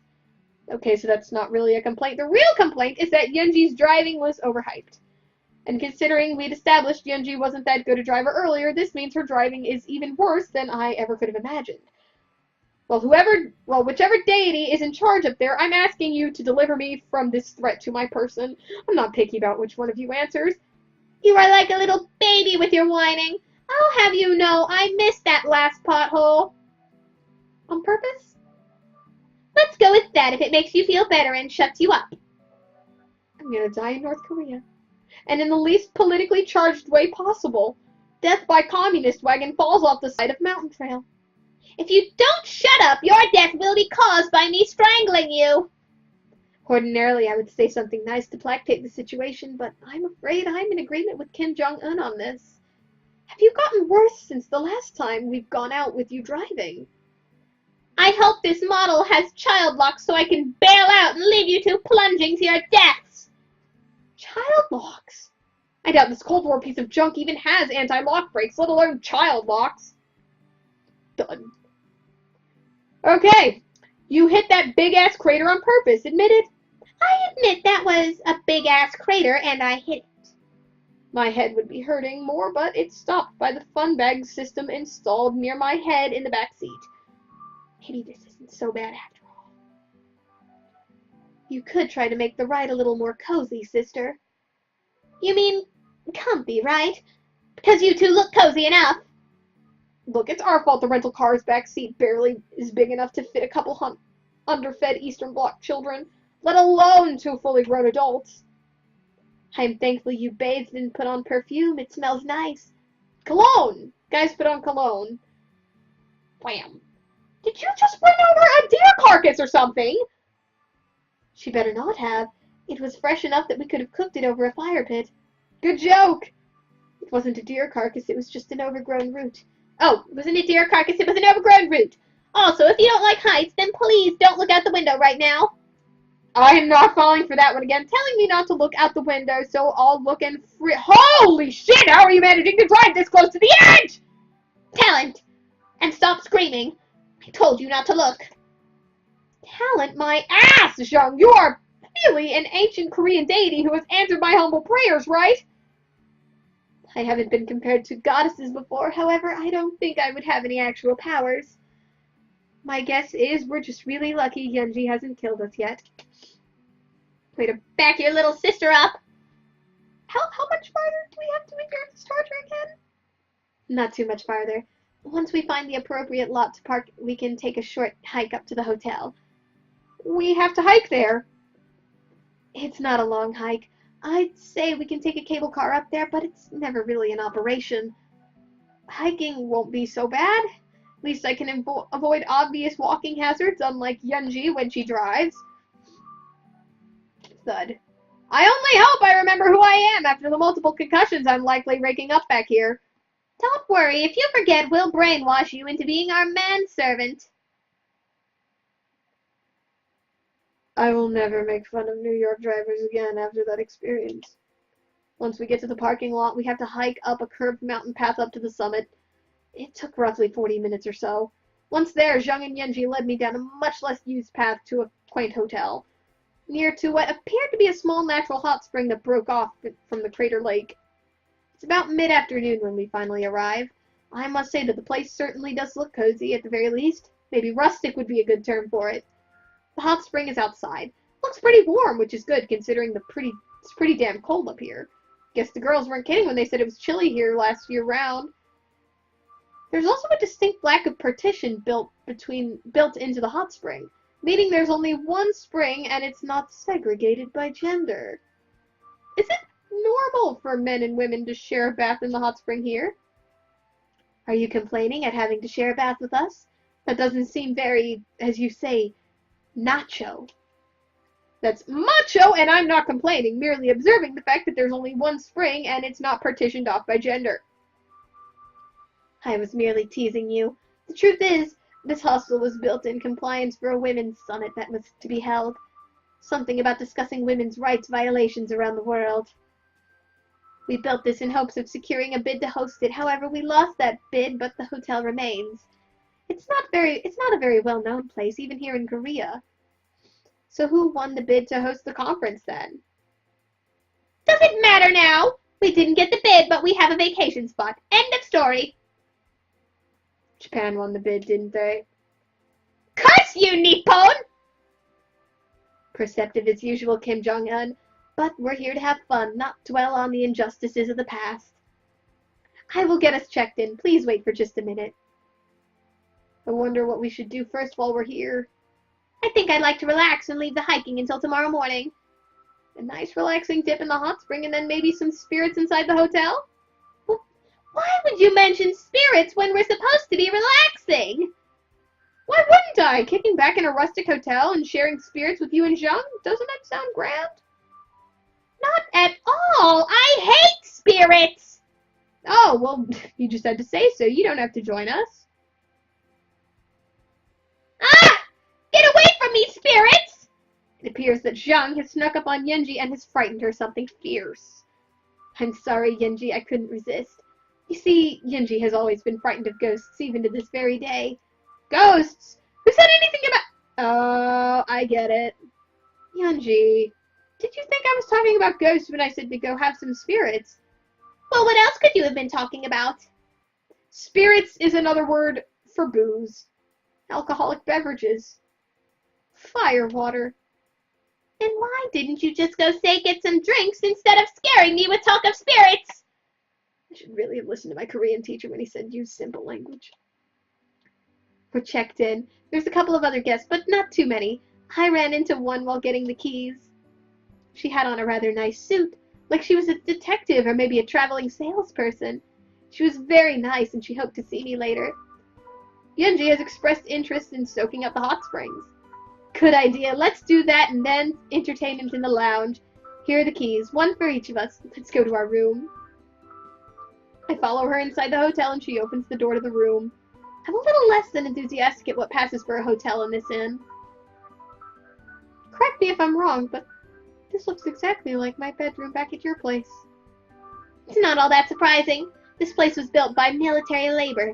It was our building on the base. They probably recycled the floor plans and replicated this for the hotel. Couldn't they just have requested something different for the decor, though? Considering the budget for the backgrounds or buildings such as this, probably not.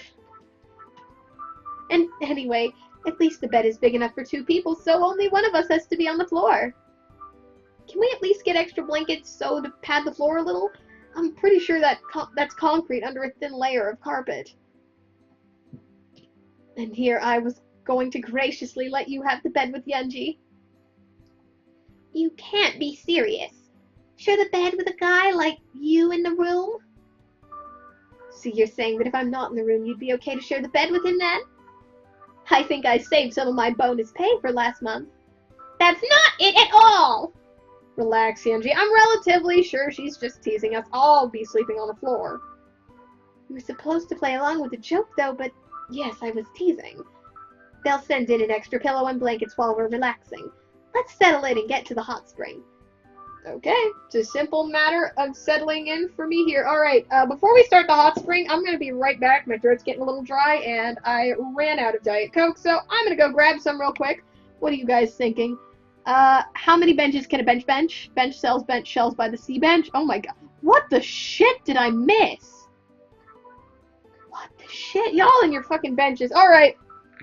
I'll let you guys talk about benches. I'll be back in 2 minutes tops. I am parched. My throat gets dry when I do the Yenji voice.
Alright. What did I miss, fam? What'd I tell you? 2 minutes. Not even. I feel so much better! Where should I put this? Dan, you're here! Hey, friends. That feel window can... Oh, don't worry. I'm here. I'm back. Alright.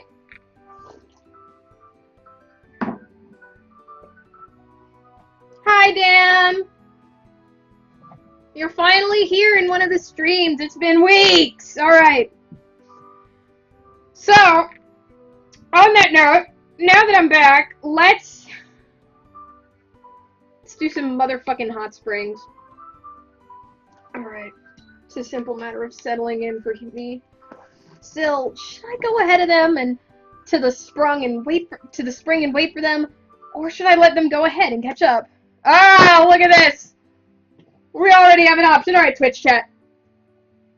Are we gonna go to the spring first, or are we gonna wait for Zhang and Yunji? Let's go first. Or are we gonna romance the bench? I've been trying to watch for like 40 minutes, but Twitch just wasn't having it. Oh, I'm sorry. Alright, guys. Are we going into the spring first, or are we gonna wait for the ladies to get in there? First! First. Motherfucking first. Fuck off, ladies! I'm going ahead and I'm gonna check out the hot spring. Meet you both there! Going to warm up that hot spring for us then? I'm sure the spring is already hot. I mean, it is in the name after all. He has an ulterior motive. I know it. My ulterior motive is to relax in the hot spring, not hurry up and wait for my vacation to start. I head out and go to the hot spring, despite Yunji's protests. Once there, I step into the changing station and strip down and wrap a towel around myself, and once I'm at the hot spring, I'll take it off. Stepping into the spring, I relax and just soak in the warmth mixed with the cool air outside. It makes for a pleasant experience. About 10 minutes later, the girls step out, adorned in just their bathing suits. Yes, bitch!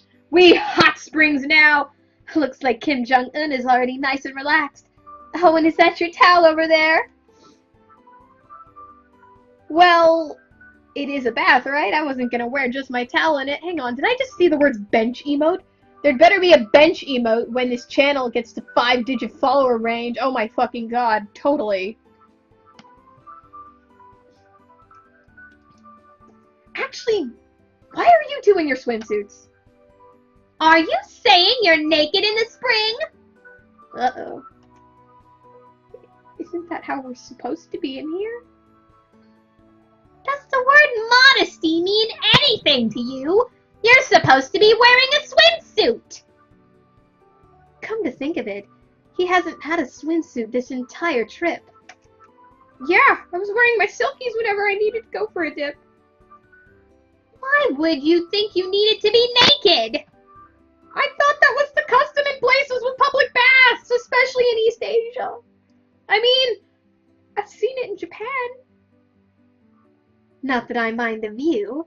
In fact, it's rather, well, bold, but I think you might be too much for Yunji to handle right now. Too much for Yunji to handle. She's averting her eyes. Poorly, I might add. I was not looking, stupid hentai!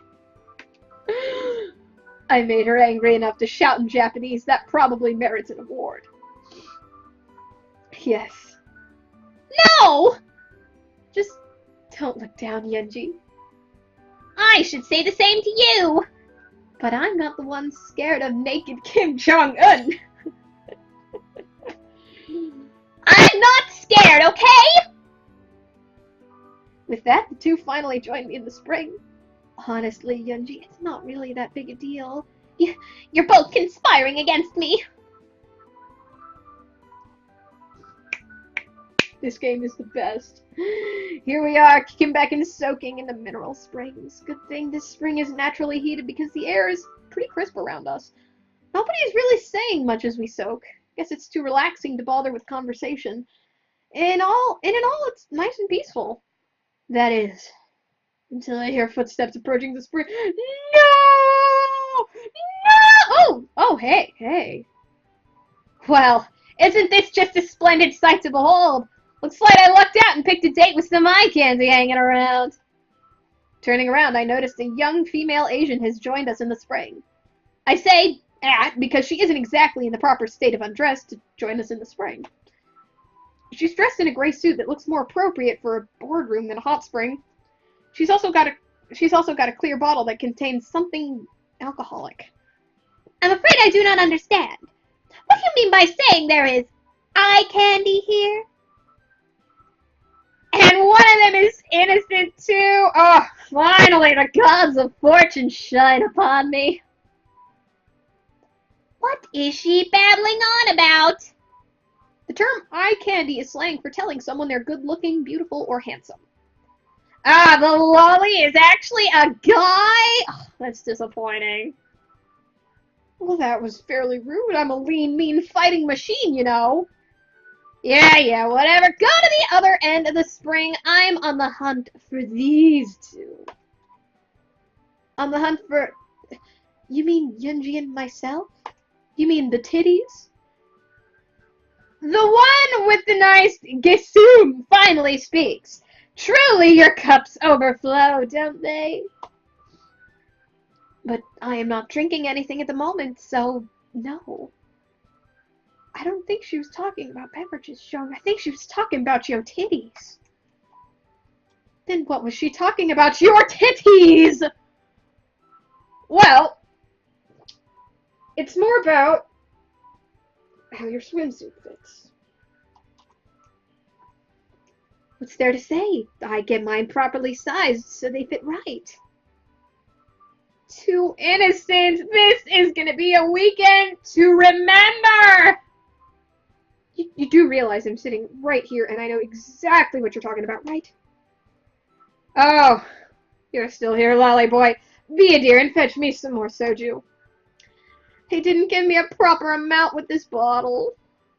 Hey, he's not your errand boy. He's here on vacation with us. Get your own soju. Yunji stands up for me. I'm so happy. She does care about my feelings. If anything, he's our errand boy and should be fetching me soju. And happy feeling gone. Feisty little femme, aren't ya? Don't worry, I'll figure out something for him to keep occupied. You won't miss him. My apologies, I'm afraid we don't know you, and our friend here is very important to us. I'd appreciate it if you'd treat him with some respect. If that's what it takes to untwist your knickers, metaphorically and physically, I suppose I can at least acknowledge his existence with somewhat better. When you fetch my soju, you can get some for yourself, too. Hey, that way! I am not fetching you your damn soju. It's getting a little too hot in the wrong way here. But I'll see you two cuties later. Make sure he's not with you if you actually want to have a good time. That was weird. I'll stay. Oh, but she's us. I relate. Yeah. Is the game even set in North Korea anymore? Allegedly, yes, Pimpo. Allegedly, we are on a mountain in North Korea. Did you know her from somewhere? She seemed to take an instant dislike to you. Well, that's not so unbelievable. Thanks for the vote of confidence, Yunji. And no, I've never seen her before in my life. She certainly took a liking to you two, though. Well, let's just relax a bit more and then head inside to the entertainment room. We all nod and relax a bit more. After a while, the girls get up and get ready and check out the entertainment area. After a suitable amount of time, I get out and head back and get changed. They have robes furnished for us to wear in the closet. However, there is a slight problem. Oh no, a slight problem! They're all pastel colors! I guess when they built this place to go with that women's conference bid, they went all out and got girly robes. I'm expected to wear one. Great, there are only two in here that will fit me. Are we gonna go green sand or sky blue? First one to put it in chat gets to pick. Are we gonna be fashionable in green or fashionable in blue?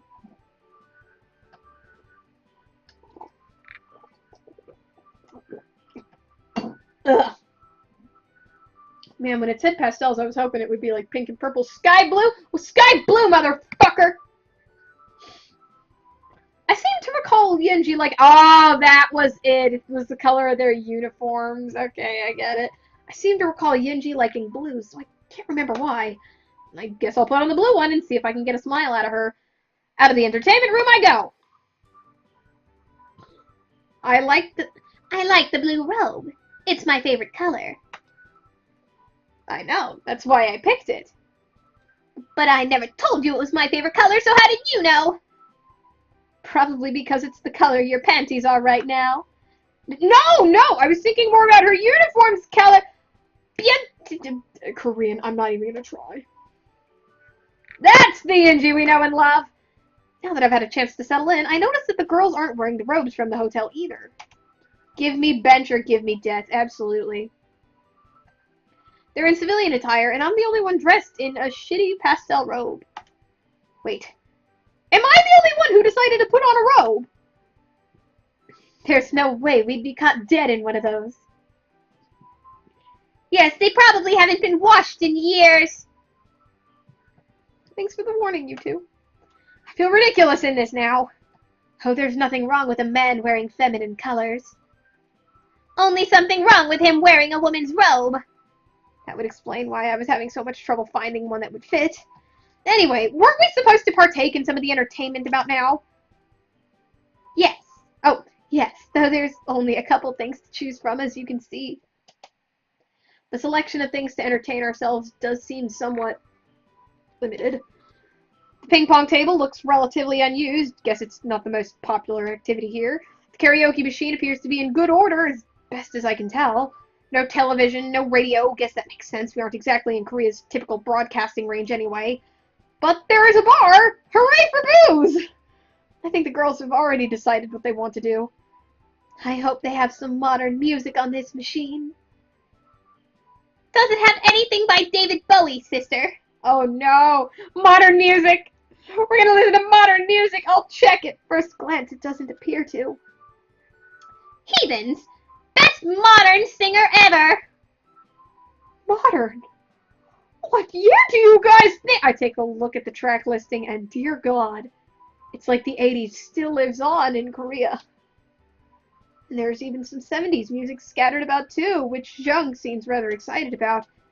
Oh, I see something I want to sing. I'll go first. Okay, we'll relax and listen then. Yenji and I take our spots on the rug and Jung punches some buttons on the machine.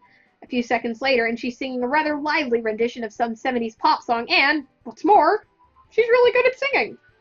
I'm not a huge fan of the genre, but I can't help but get a little funky to Jung's singing, so I find myself dancing.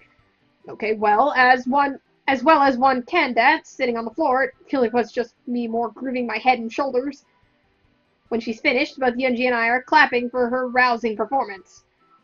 This is so unfair, Jung. You've got even better since last time. Thanks, sister. I've been practicing in the shower every morning.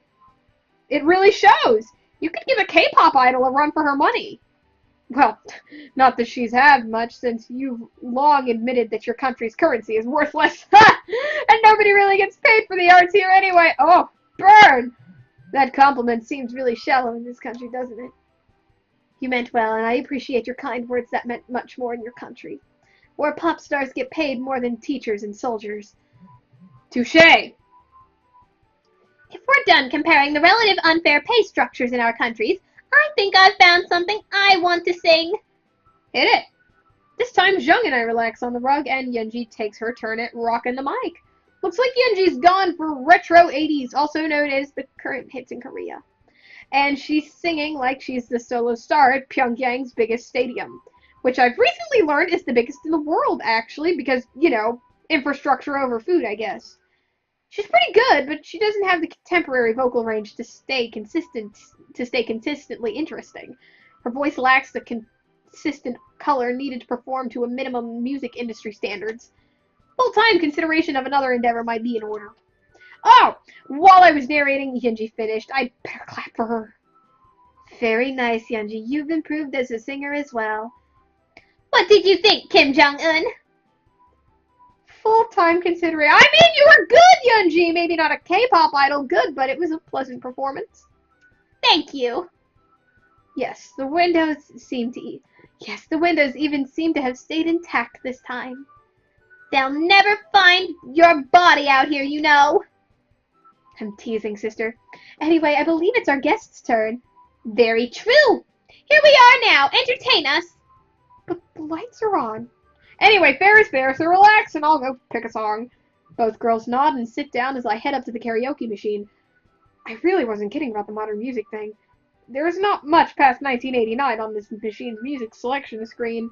There's a few selections here that I think can pass off for a decent effort with my vocal range. Alright!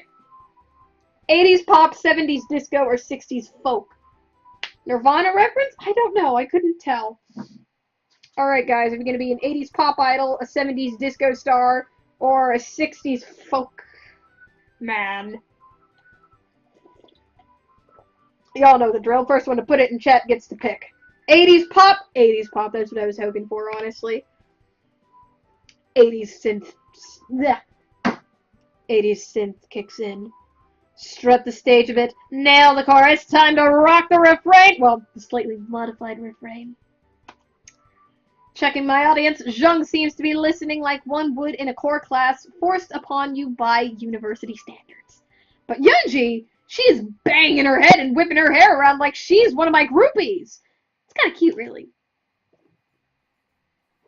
At some point during my performance, the strange girl from the hot spring has worked her way into the entertainment area. She's still in her suit. I wonder why she didn't don a robe like me, or civvies like the girls. After I finish my number, she steps in and starts speaking. Well, at least I think it's speaking. It's a bit slurred, though. Guess she's got more soju, after all. I was hoping I'd find my favorite two hotties here, and Lolly Boy! Well, that's a pity. That chick robe really does fit him well, though, doesn't it? And that shirt and your busty sister isn't leaving much to the imagination. Ah! Why does everything come back to Zheng being busty? God, you people! Still, feisty. I like this one. I'll take them both. And now it's getting weird. Oh, don't be such a downer, kid. I've got a fresh bottle of soju here. I'll even let you have a drink with us. If you'll excuse me, I need to go freshen up. So how about that drink, Lolly Boy? I wouldn't be much of a Marine if I turned down a drink, even from... What's your name, anyway? Just call me Sumeragi. I'm here on business. What sort of business brings someone like you all the way out here? Sumeragi pours me a drink of that soju. Import-export, though, what I really deal in are secrets. Maybe I even know all yours. She's obviously not very good at her job if she's telling that to us half sober at a hotel. I doubt that. Zheng and I are both in the People's Army. There's nothing we have to hide. Think what you'd like. It hardly matters what you believe. All that really matters is what other people believe about you. So let's trade secrets. About what in particular? I'll pose a question to you, and you can either answer it or take a challenge of my choosing instead. You know, that sounds a lot like Truth or Dare. Nonsense! That game is just child's play. My game involves getting her to open up a little. Why should I even play along with your weird idea of a game? What are you, chicken? He's down there. I'm gonna have to get the brunt of whatever anger you caught. Nobody calls me chicken! Bring on your stupid questions! Well, this should be interesting. Okay. What color panties are you wearing right now? Why would you ask that kind of a stupid question? To watch you blush. Gonna answer, would you like the dare? I mean, the challenge. It's a curse always being right. Hush, you. Fine. What's your challenge if I don't answer? Nothing too stressful. Just give me a nice kiss on the lips. This isn't good. Well, what's your choice? I choose. Sorry for the wait. Hey, Hey, I know. How about you sing a song for us on the karaoke machine, strange lady? Yunji appears to have been saved by Zhang's appearance. You want a song? Oh, I can do that. Ah, I know what song I'll sing. She heads up to the karaoke machine where she punches in a couple of buttons. Before the music starts, she grabs a surprised Yunji by the hand and drags her up with her. What the hell are you doing? This song is perfect for you. I know personally that it's one of the Glorious Leader's favorites. And with that, she busts into a rap that's past the typical release date for music in Korea. Guess that explains why Glorious Leader was name dropped here. Oh, and Yunji is going to kill this girl. I'd better get a body bag.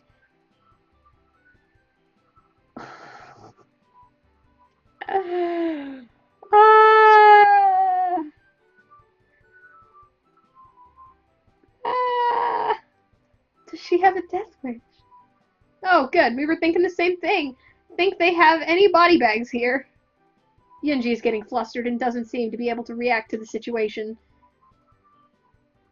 Baby got ass. I don't need instant replay to review that this lady just grabbed a handful of Yunji's ass while spitting out the refrain there. Yunji goes from flustered to all-out murderous rage, and I think she's had as much as she can stand, and she can't stand no more. That does it! I'll give Yunji credit. She didn't kill the lady, but I'm sure every one of her ancestors felt the impact of the slap Yunji just landed on her. Combined with the soju consumption, this lady is out cold. Hope that few seconds of grab ass was worth the splitting headache she'll have when she wakes up. I'm dragging this woman's drunk ass to the brick. Go back to the room and I'll bring back some soju. I plan on drinking with you under the table when I get back. She's so pissed, and even I can't bring myself to correct her incorrect jargon. Discretion is the better part of not having me feeling Yunji's second slap shot of the night. There is one thing that bothers me, though. Wait, this place has a brig? What resort doesn't have a brig? Oh. Zhang and I head back to the room and wait for the soju. Oh, and Yunji, I guess, since she's bringing it. A few minutes later, Yunji is back with several bottles of firewater. We're all exhausted, so we get our drink on, mostly in silence. However, it is worth noting that for her bravado of drinking with us under the table, Yunji's the first one to pass out. Guess Yunji's lightweight when it comes to her liquor, huh?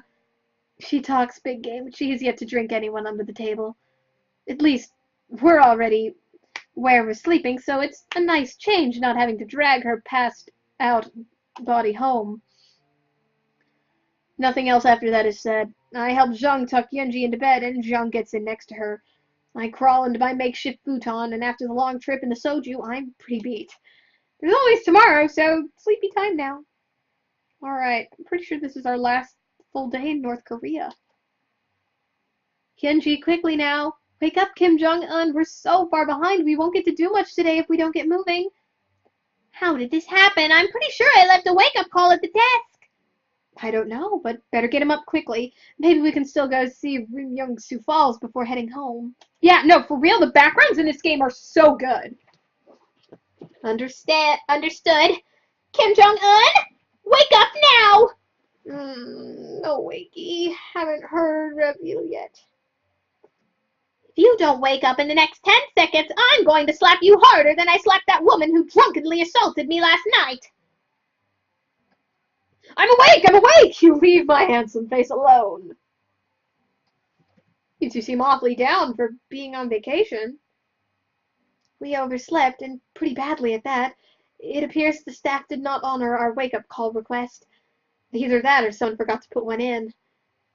I did not forget. The staff forgot. Shut up! I didn't say anything. Anyway, so what's the story? The last train to Pyongyang leaves at an earlier time today, so we won't have much time to do much of anything. I was thinking after breakfast we could go see Ryumyung-su Falls before heading home. Sounds like a good idea. Is it like a waterfall or something? Not just a waterfall, but a spectacular conglomeration of 42 waterfalls that cascades into the Ryumsu River. It's a really beautiful spectacle of Korea's natural beauty, unspoiled by Western capitalist poison. Well done, sister. You finally memorized the tour guide's phrase for Ryumyongsu Falls. Oh my god. It sounds beautiful, minus the BS spiel about capitalism. I've brought our breakfast here. Let's eat and get changed quickly so we can hike over there. Let's do it. We quickly hustle around getting changed and eating cold noodles and beef. Before long, we've made the short hike to Ryumyongsu Falls. Oh my god, these backgrounds are gorgeous. I'll have to admit, the beautiful spectacle of Korea's natural beauty line wasn't just propaganda.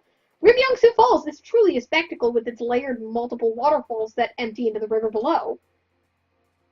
The two girls that have accompanied me here are also beautiful spectacles of Korea's natural beauty. You can't just say things like that out of nowhere! Baka! She says that as she blushes at the unexpected compliment. That wasn't just supposed to be said out loud, but I won't take it back. Mama didn't raise a liar, well, at least not a very good liar, and I'd fail in politics. It's not that I hate being called beautiful and being compared to a gorgeous waterfall. Wait, you're blushing too, sister! No, that's just a sunburn. No way. We haven't even been out here very long. And besides, everyone knows the hole in the ozone layer is only over evil countries like America and Nippon. I don't think that's how the ozone layer works. Okay, yes, I'm blushing, but at least I'm not acting like a tsundere. You two keep saying that word, but I have no idea what it means. It basically means that you're terrible at expressing your honest feelings, so you act like an ice queen, but when people finally break through you, to show you're a nice, caring person. I still don't understand. Don't worry about it. Half the otakus of the world will love you for it. And the other half that don't will still check out your CGs anyway. It's true! Now that that's settled, what do you think of the waterfalls? It really is beautiful. It's not as high as Niagara Falls, but the way there are so many of them in layers is truly breathtaking. As I'm watching the waterfalls, I hear something plink into the river in front of us. Turning to the side, I notice Yunji appears to be praying. Not too soon after, I hear a plink from the other direction, and sure enough, Zheng is also praying. Making wishes. Carcass carving tools? I can't tell if you mean that literally or figuratively, Flutterbuckin. Making wishes. Yes, I know it seems a tad childish, but it's a bit fun. Perhaps you should make a wish. Maybe for love or for a personality to develop. Guess it couldn't hurt. I could wish for Yunji to be nice. Don't you want to make a wish that might actually come true? It seems two passengers have already forgotten who's driving the car back to the train a little bit. Quite right. Anyway, I'll make a wish. Oh no. Oh no. Alright, Famalam, this is the big one. Are we gonna wish for Zheng's happiness, Yunji's happiness, or not to die on the trip back? This is the big one. I can feel it. He's got mammology class where he has to get a full animal skull from roadkill. Okay. Yunji's happiness? Yunji's happiness it is. Sorry, Dan. Sorry, everybody. I saw Yunji's happiness in chat first, and that's the rule. Whoever can get their choice in chat first gets to pick. And Pimpo said Yunji's happiness, and Pimpo was first, so Tsundere's happiness. I pull out a euro from my pocket. Looks like this one is from Greece. Rip the dream. We're gonna die. I bet we're gonna die on the way back because of that. I bet if I gave this back to the Greek government, it would double what they have in their bank account. As I toss the coin into the river, I whisper a wish for Yunji's happiness. Why did you waste a wish like that? But I am grateful that you thought of me. I forgot my whispering tends to be a bit louder than other people's. Oh, well, Yunji seems to be happy, so it's fine. We'd better make our way back and get to the car. If we miss the train, it'll throw everything off schedule and you might not make your flight home. We'll die, but at least Yunji will be happy. Oh, yes. It is getting close to your departure date, isn't it? It is, unfortunately. I've enjoyed spending this vacation with you, though. Maybe sometime in the near future you can both come to America and visit where I live. That would be nice, I think, but I believe it would be hard for us to get to America. Travel to foreign countries, especially enemy countries, is frowned upon in Korea. We would need outside help in order to get to America. I don't know if there's much I can do, but if I can help in any way, I will. I believe you would, and that makes me so happy to hear. Maybe someday we'll take you up on that offer, but for now, let's go back home.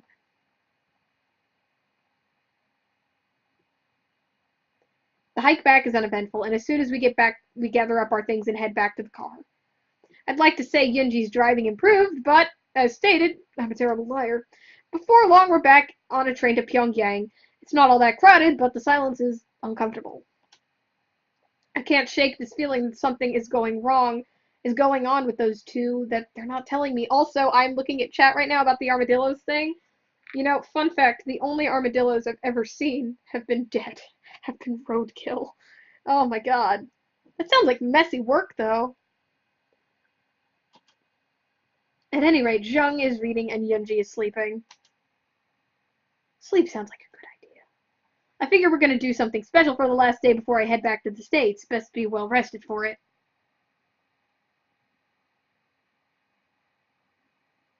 We've gotten back into our short mountain getaway together. It was pretty fun, despite the temperature resembling the time I got drilled in Alaska. Or when I was assigned to Alaska, not drilled like in the... You know what, moving on.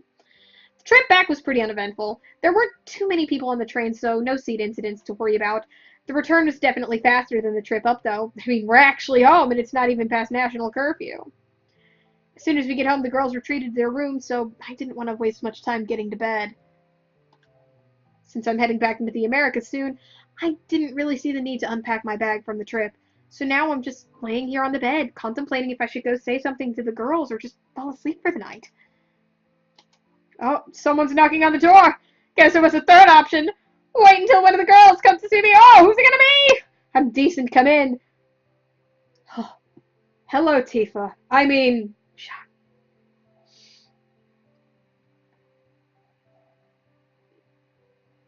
Alright. Good evening. Kennedy will never love you. I love everybody watching this stream, though. I love all you. Except that loser Mecha Man Dan, if he's still in there. God, what a tool that kid is. Jesus Christ. I'm just kidding. I love you, Dan. Good evening, Zheng. What can I do for you? I came because I wanted to talk to you about something. Sure, I've got nothing but time right now. What's on your mind? The past week's been really nice and a bit of a new experience for me. I have certain feelings that emerge at times, and I'm not sure what to make of them. You mean about me going home soon? Sort of, I think. Anyway, I think Yunji is looking for us. Come in, Yunji! Oh! Are they both gonna confess at once? Hi, Kim Jong-un. I wanted to... Zheng, why are you here? I came to talk with Kim Jong-un about something. No, I wanted to talk with him about something as well. Well, don't be shy. Go ahead and tell me, both of you. Also, I see everybody smacking up Dan on Tekken in chat. Dan, if you're still in here, I want to propose a challenge. I want to see everybody in chat kick his ass at Tekken. Would you guys like to do that on a stream? I wanna see Dan get his ass handed to him on stream in Tekken. I would love to see that. Everybody who watch all the Weeaboo Wednesday regulars on Tuesday fight night, just coming down on Tekken to kick Dan's ass. Oh, I love that. Are we gonna have a threesome? Is that how this is gonna go? It's not something I wish to discuss with Yunji in the room. Yes, I'd rather it just be in private without Zheng. what could both of you need to talk to me about that needs privacy from the other sister? Oh! Awkward only begins to describe the situation. Well, I can flip a coin to see who gets to go first, and then I can hear you out both in turn. I'm afraid there isn't enough time for that right now. We'll have to continue this later. I'm not sure what you mean. We don't have anything planned. Something's up and I'm clueless as to what it is. How are you clueless? While I try to puzzle this out, Zheng has positioned herself behind me. What's more, she's holding my hands, and this is what she was starting to talk about? Does she have feelings for me? Wow! I don't know, son! This cannot be helped. We're on a time limit. We've almost hit it. Wait, when did Yunji turn her back to me? I was so busy pondering Zheng's sudden closeness that I failed to notice that. But she's facing me now, and she has something in her hand. Once we get through this, we can sort everything out. Get through what? Ow! Time for you to sleep a bit. Don't worry, you'll have a clearer picture when you wake up. Damn. With my guard down, Yunji went and stuck a needle in my arm! And from what she said, it's a drug to make me go to sleep. This is fucked up! Let's get him to the rendezvous. Why were you here, sister? You didn't stick to the plan. I had something I wanted to confess to Kim Jong-un before we went through. What the fuck? What the fuck? Wait a minute. You went in early as well? I also wanted to tell Kim Jong-un something before the plan. You like him, don't you? What the fuck is going on? What the fuck is going on? What games am I looking forward to? Other than Last Recode, you mean? I mean, Mario Odyssey, I'm really looking forward to. Even though it's already out, I don't get to play A Hat in Time for another, 2 weeks, and I really want to play it, but mostly .xgu, Last Recode, and Mario Odyssey right now. What about everybody else? What games is everybody looking forward to lately? So, we didn't wish to live, so this is our fault. Honestly, though, that's what I'm starting to suspect. So groggy.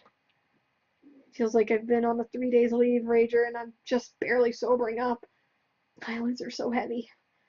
Need to take stock of my surroundings, though. Oh, God. Oh, man, that light is barely on, and it feels like the inferno of 1,000 suns. Whatever they stuck me with has given me the world's worst hangover. After a few moments more, things start to come into view, not that there's much to see. I'm in the plainest, emptiest room I've ever been in. The only things I can barely make out are a single door and an occupied chair by the far end of the room. And from the silhouette of the figure occupying the chair, I know it's not one of the girls. Too masculine looking to be Chung or Yunji. What the fuck? I wonder where those two are. I'd like an explanation as to why they felt the need to drug me and drag me to God knows where. I see you've rejoined the conscious world. Undoubtedly you have questions. I'll try my best to guide you, though time is short. That voice. I recognize it. I've only heard it a few times since being in Korea, but it's one of the three I recognize. I know you. Our driver. Where am I? Oh my God, what the fuck? I'm glad the drug didn't dull your senses too much. Yes, I've been driving you around Korea this week. My name is Nunggung Kwangjo, and I am the father of both Zheng and Yuji. What the fuck? I'm sorry for bringing you here, and I'm sorry the plant all awry, but I hope I can at least salvage your life in the end. I'm confused. Why do you want to salvage my life? Kim Jong-un! How much do you really know about the Democratic People's Republic of Korea? Honestly, not a whole lot. Considering I fell for your line saying Pyongyang was a suburban part of Seoul, you probably have a good idea about my lack of awareness. North Korea is a bloody dictatorship. Pick your poison. Our leader is made out to be a demagogue, and the one political party we have has a death grip on the nation. You've seen the results around here in your visit? Since assuming leadership of the country, Glorious Leader is suspected of executing at least 70 people, most of them potential political opponents and their families. It appears I have made his list as well. Are you saying you're going to be on the target of political execution mandated by Glorious Leader? That's nuts. I mean, our leaders are pretty annoying, but at least they're not barbecuing others' families. They've already poisoned my wife to death. They've been poisoning me to restrict my movements. It's only a matter of time before they come for my girls. That's why I made a plan ahead of time. One to at least maybe save my girls, but that has fallen apart due to the unforeseen circumstances. What the fuck? It hits me just now. You're the one who invited me to Korea while playing Panzer models online, aren't you? I pitched it as an idea to the party, to lure an American soldier over and try to create an international incident. In reality, I wanted you to meet my daughters and hopefully fall in love with Yoonji, my youngest. However, you screwed it up, and the resulting argument lost us too much time. How did I screw it up? I love you, Kim Jong-un, and I won't give you up to anyone. I can't give you up to Yoonji or anyone. Kim Jong-un, tell me you love me most. No! I'm certain he loves me most. There's no way he loves any girl more than me. No! Both girls are in love with me! Is that how I screwed up? What the fuck? It appears your inability to focus on one girl brought about a feud between the girls. No!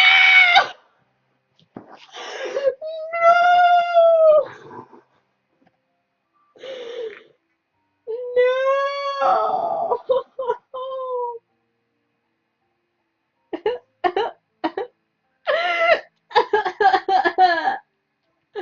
I'm crying. I'm laughing. Oh my god. What the fuck? And the resulting argument ate up the time we had for escape. I'm sorry you won't be able to escape, but that doesn't mean I should miss my flight out of here. I don't think you fully grasp the situation. You won't be making that flight, or any return flight. Members of the People's Army are on their way here right now. I've made arrangements for you and the girls to stow away on a ship, but that ship has already set off. The party wants you for their own propaganda or other plans. The main question is, do I hand you over the main question is, do I hand you over and you save your life along with the girls? Or do we all get captured together and get slaughtered as a group? I'm a dead man either way. I can't resist the poisons forever, but the girls haven't been poisoned. We may be able to arrange something to avoid you and the girls dying. I get the feeling that I'm not going to be leaving North Korea. No. You'll be staying in North Korea until your death. The only question is, will your death be in the next week or years from now? I don't really want to die, but I don't want to stay in North Korea either. But it sounds like those are my only options here. While it's a terrible situation to put me into, it still wouldn't be right for me to not try to keep the girls from dying, especially since it appears both of them like me a lot. It appears my options aren't great, but we can't give up on my life or on Yoonji and Zheng's life. What's your new plan? I will turn you over to the People's Army. I still have a high-ranking friend I can turn to. If it all goes according to plan, you will be given a position appropriate to an expatriate. I would imagine teaching English or something on that level. Don't want to waver from answering any questions appropriately. When you're asked to renounce your American citizenship, you'll have to do it. Failure will mean your death. And what of the girls? So long as they continue to be loyal Koreans and renounce their ties with me, I believe they'll be spared for now. They'll be watched heavily for the rest of their lives, as will you. For convenience, they'll probably put the three of you somewhere together to make it easier for their resources to watch all of you. You believe they'll put him in with the two of us? For at least the immediate future, I believe they would. Beyond that is hard to say. Just remember to make sure to stay useful to the party and loyal to the leader, and you should be kept alive. And there's no other solution? I suppose I could see about just having you share a cell with a fellow American. You probably haven't heard, but a university student from your country was sentenced to 15 years of hard labor for allegedly stealing a piece of Korean propaganda from the Yanggakdo International Hotel. 15 years for stealing a poster. Are you for real? I mean, college students steal each other's mascots for fun all the time. They barely get community service, much less time in jail. Make no mistake, our leader in the party loved to take any opportunity they can to stick it to America. The student was just a college kid in on a sponsored trip with China's youngest pioneer tours. Think they would love to do the same to the member of the American military? Your best bet staying alive? Congress to falling in love with the country and about how America is wrong. Renounce your citizenship and make it as believable as possible. Oh, damn it, if it were just me, I'd go and die as the red-blooded American I am. But I can't take the chance that they'll kill both Yunji and Zheng as well. Are you sure this will work, Father? Not completely, but it's the best chance we have. I hear movement coming closer. I don't think we have much time. I'll try my best. What the Oh my god! A few minutes later, a couple of members of the People's Army came in for us. Kwang Zhou asked for his friend, who came in, and the two discussed my fate. True to his word, Kwang Zhou said that his daughters helped me lure into the country, and that I was ready to defect and help the Koreans move ahead in the world.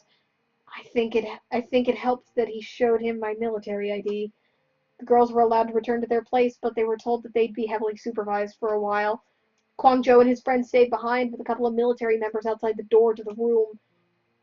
My subordinate here tells me that you've come to your senses and see that the way of the one true Korea is correct. I don't buy it, but fear for your life works for me as well. So here's what we're gonna do. As it stands, I need someone to teach English to my military. Our other teacher was less than satisfactory, and since you're young, you will likely have a better grip on the language and current slang. Not to mention, you have knowledge of key military terms that may prove useful. I've got a cameraman outside. I'll leave this pen and paper here so you can prepare your statement. Make it a good one and you'll keep your life, and I'll even let you bunk with those two daughters of Kwang Zhou's. Save me resources on keeping tabs on all three of you if you're all in the same place. But make no mistake, once you read that statement, there's no going back to America. You will belong to the People's Army, body and soul. Stay loyal to me and your life won't be much worse than it was in America. With that, they both depart, leaving me in the guarded room to write my defection. How the hell did it come to this? I just wanted to visit Korea, not become a pseudo-citizen. Oh my god, this is fucked up.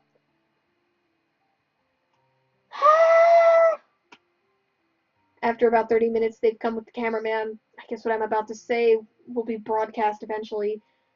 Guess I'd best put on a good performance. They signal the camera is rolling. I'd like to start with this statement before elaborating. Due to my wonderful time here with the guides provided to me, I've come to realize that the only way the world should accept is the true Korean way. As of now, I cannot accept the United States' way of life and will henceforth be residing in Korea. I look forward to spending the rest of my life here in this unspoiled land of real opportunity. I urge the government in the United States to reevaluate itself and learn from their betters. I go on for about 5 to 10 minutes. Past having a wonderful time with Zheng and Yenji, I didn't mean a single word of the bullshit coming out of my mouth. I just hope I sold it or I'll have to renounce my citizenship for no reason. After I'm done, the cameraman nods and leaves me with Kwang Zhou and his superior. You did well, I think. Good enough for government's work, as they say in your country.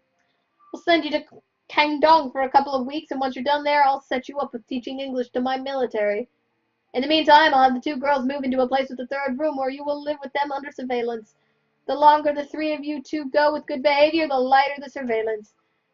Welcome to Best Korea. Hope you survive the experience. This is fucked up, God.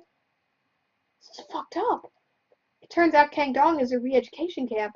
To put it bluntly, a prison, and horrid one at that. In between shifts in limestone and quarry, I'm made to memorize various speeches made by the leaders of Korea. After 2 weeks of rarely bathing, eating next to nothing, and choking in limestone dust, I'm moved and sent back to Pyongyang. I guess they figured they would go ahead and break my spirit just in case I was lying in my speech. I consider myself lucky I was only sent in for 2 weeks, mostly for the re-education purposes. The prisoners there? They're walking skeletons. Starving, broken, hopeless skeletons. Death would be the most humane thing for the prisoners there. When I got out, the guards were nice enough to power hose me down so I wasn't completely filthy. I think I lost a lot of weight there, and I was pretty lean to begin with. But I'm out, and I'll be back And I'll be back with the reason I came to Korea in the first place. Welcome home, Kim Jong-un. It's not like I miss you or anything, but welcome home. As I settle into my new life, I'm told that I can't go anywhere without the two girls accompanying me. I end up going everywhere with at least one of them. The brass also decided to stick Yunji in my English class. I'd like to say she's made a lot of progress, but she hasn't. Every other person has come through the catches. Every other person that comes through catches on quicker than her. Zhang says she does it on purpose so that she can spend more time in the same room as me. I hate that I can't pick between the two of them, but they don't seem to mind it. It appears that the party has forbidden anyone to be within. It appears that the party has forbidden anyone else to be with the two of them anyway, or so they've told me. This is my life now. I live with two beautiful girls in one of the most insane countries in the world, with no hope of ever seeing the United States again. And thus ends my one and only trip to North Korea. I get to stay forever.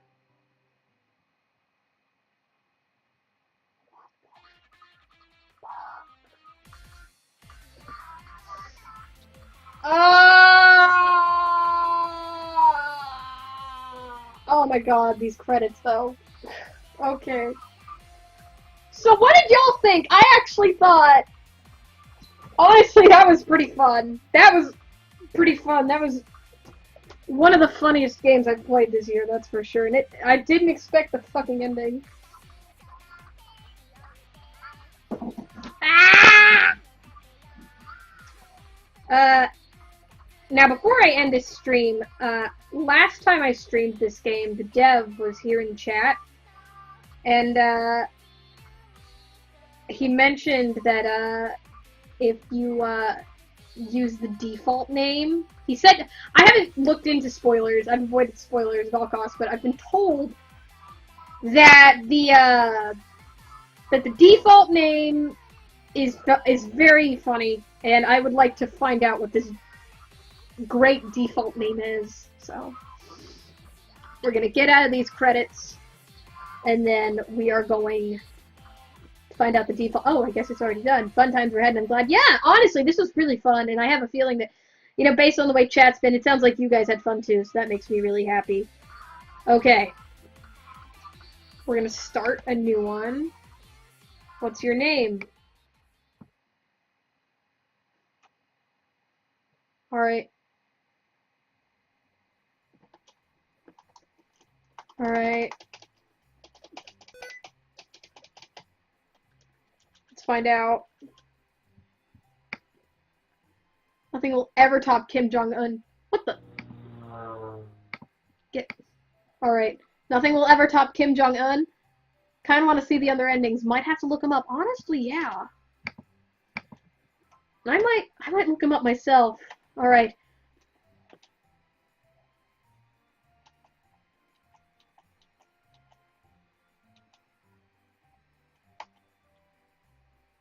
Did I read that correctly? Did I read that correctly?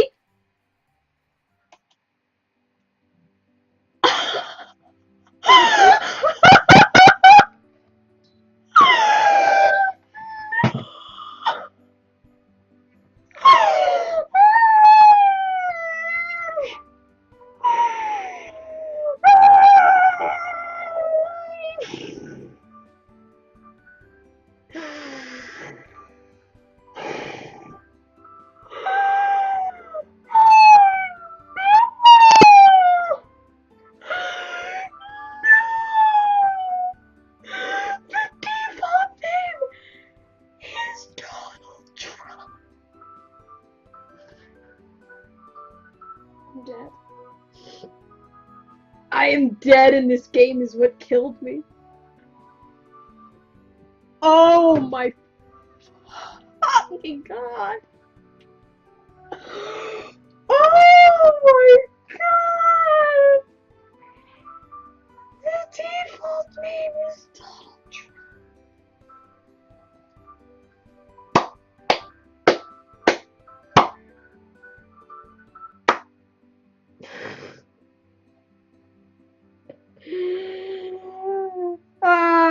Bye Hi, Fluthermuckin. We're, it's fine, because I'm gonna end the stream now, too, now that we've finished the game and we found the default.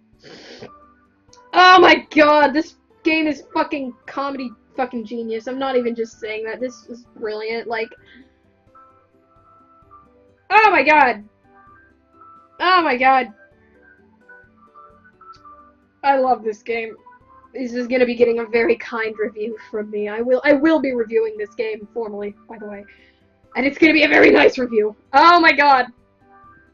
So that was Stay, my first and only trip to North Korea. Thank you all for sticking around.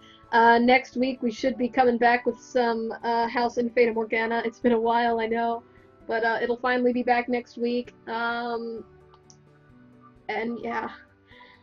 Any other games like this planned? Like I said, next week we will be returning finally to the House in Fata Morgana. I'm thinking with Fata Morgana, we'll probably stop once we hit Chapter 5, because then it's, to go any further than that would be to break Manga Gamer's policy on how much of their games you can stream. So, we'll stream a couple more chapters of Fata Morgana. And after Fata Morgana, I don't know what's going to be next on the menu. I figure Fata Morgana, you know, between the rest of Chapter 3, 4, and 5, you know, I figure that'll probably last us about a month, so it probably just depends on what visual novels are out. If you guys have anything in particular you want me to play, by all means let me know, and I will be more than happy to look into it. I've said it before and I said it again. The reason I played this game was because the dev actually got into contact with me, and they gave me a Steam code for this game, and I told them that if they did that, I would happily stream the game and make a written review of it, and I will. And if any other game devs out there, if any other people with visual novels out there want me to check out their game, if you give me a Steam code for it, I'll happily stream it and review it. Or if any of you guys want to gift me a visual novel, if you want to see me play whatever visual novel that bad, if you gift it to me on Steam, I will happily play it. I would be very grateful. Have you played Asagao Academy? I have! I love Asagao Academy. And you know what? When I first started Weeaboo Wednesdays, Asagao Academy was one of, it was among the more recommended games people had. I had a lot of people asking for Asagao Academy. I had a pretty good number of people asking about Danganronpa. I've actually never played a Danganronpa game. I only watched the anime. And as I'm reminded on my my video about anime resurrections every day, it seems that the game and the anime are quite different things. So if anybody wants to gift me Danganronpa, I'd totally be down for streaming that. As for other ones that I just kind of have, I have Steins Gate, I have, I'd have to fucking look at my Steam library, I'm drawing a fucking blank now. But I'd be down for some Asagao. I didn't play through all the routes, I played through Jared's, John's, and, part of PBG's, and I watched streams of, a couple of the other routes. I guess logically you could play Go-Go Nippon as a follow-up to this. You know what? I could play Go-Go Nippon as a follow-up to this, because this game, for those of you who don't know, this game is actually a parody of Go-Go Nippon. I never beat Go-Go Nippon. I played, like, the first 2 chapters, like, years ago. So maybe it's finally time to revisit it. That could be... Ooh, I like that idea. I might do that. I'm trying to think of other visual novels. I'm trying to think. There really hasn't been any... I'll tell you guys what I'd really like to play. If anybody wants to gift this for me, I have said it before and I'll say it again. If nothing else, I do commissions. Like, I'll draw art for you if you buy me Steam games. Ghost in Miami, that came out recently and that looks really good. And it was made by, what is it, Pillow something? The people who made We Know the Devil. And I got to play that at PAX East a little bit, and it seems really good. The Resurrection video was really good. Shame the comments section got interesting. Oh my god. Every day, I get 3 kinds of comments on that video. I get, at least once a day, I get, yeah, Junko isn't fucking part of this? Didn't you play the games? And I'm like, no, actually, I didn't play the games. And then I get something to the effect of, Dragon Ball doesn't apply to this. Dragon Ball did nothing wrong ever. Dragon Ball's perfect. And then the other one I always get is just, no, you're wrong. You're all wrong. Naruto did nothing wrong. Dragon Ball did nothing wrong. Danganronpa did nothing wrong. And I'm like, okay, bitch, that's cool. But yeah, so Go-Go Nippon, I really like that idea. So after, like I said, right after this, next week we're going to return with Beta Morgana, and we're going to get up to Chapter 5. Unless something releases until then, or unless other game devs get in contact with me, or unless any of you guys want to gift me anything, because frankly I'm broke, but I'll draw you stuff. Then yeah, I might revisit Go-Go Nippon. We might do Asagao. We could do Steins Gate. I'll probably have a poll up on Twitter.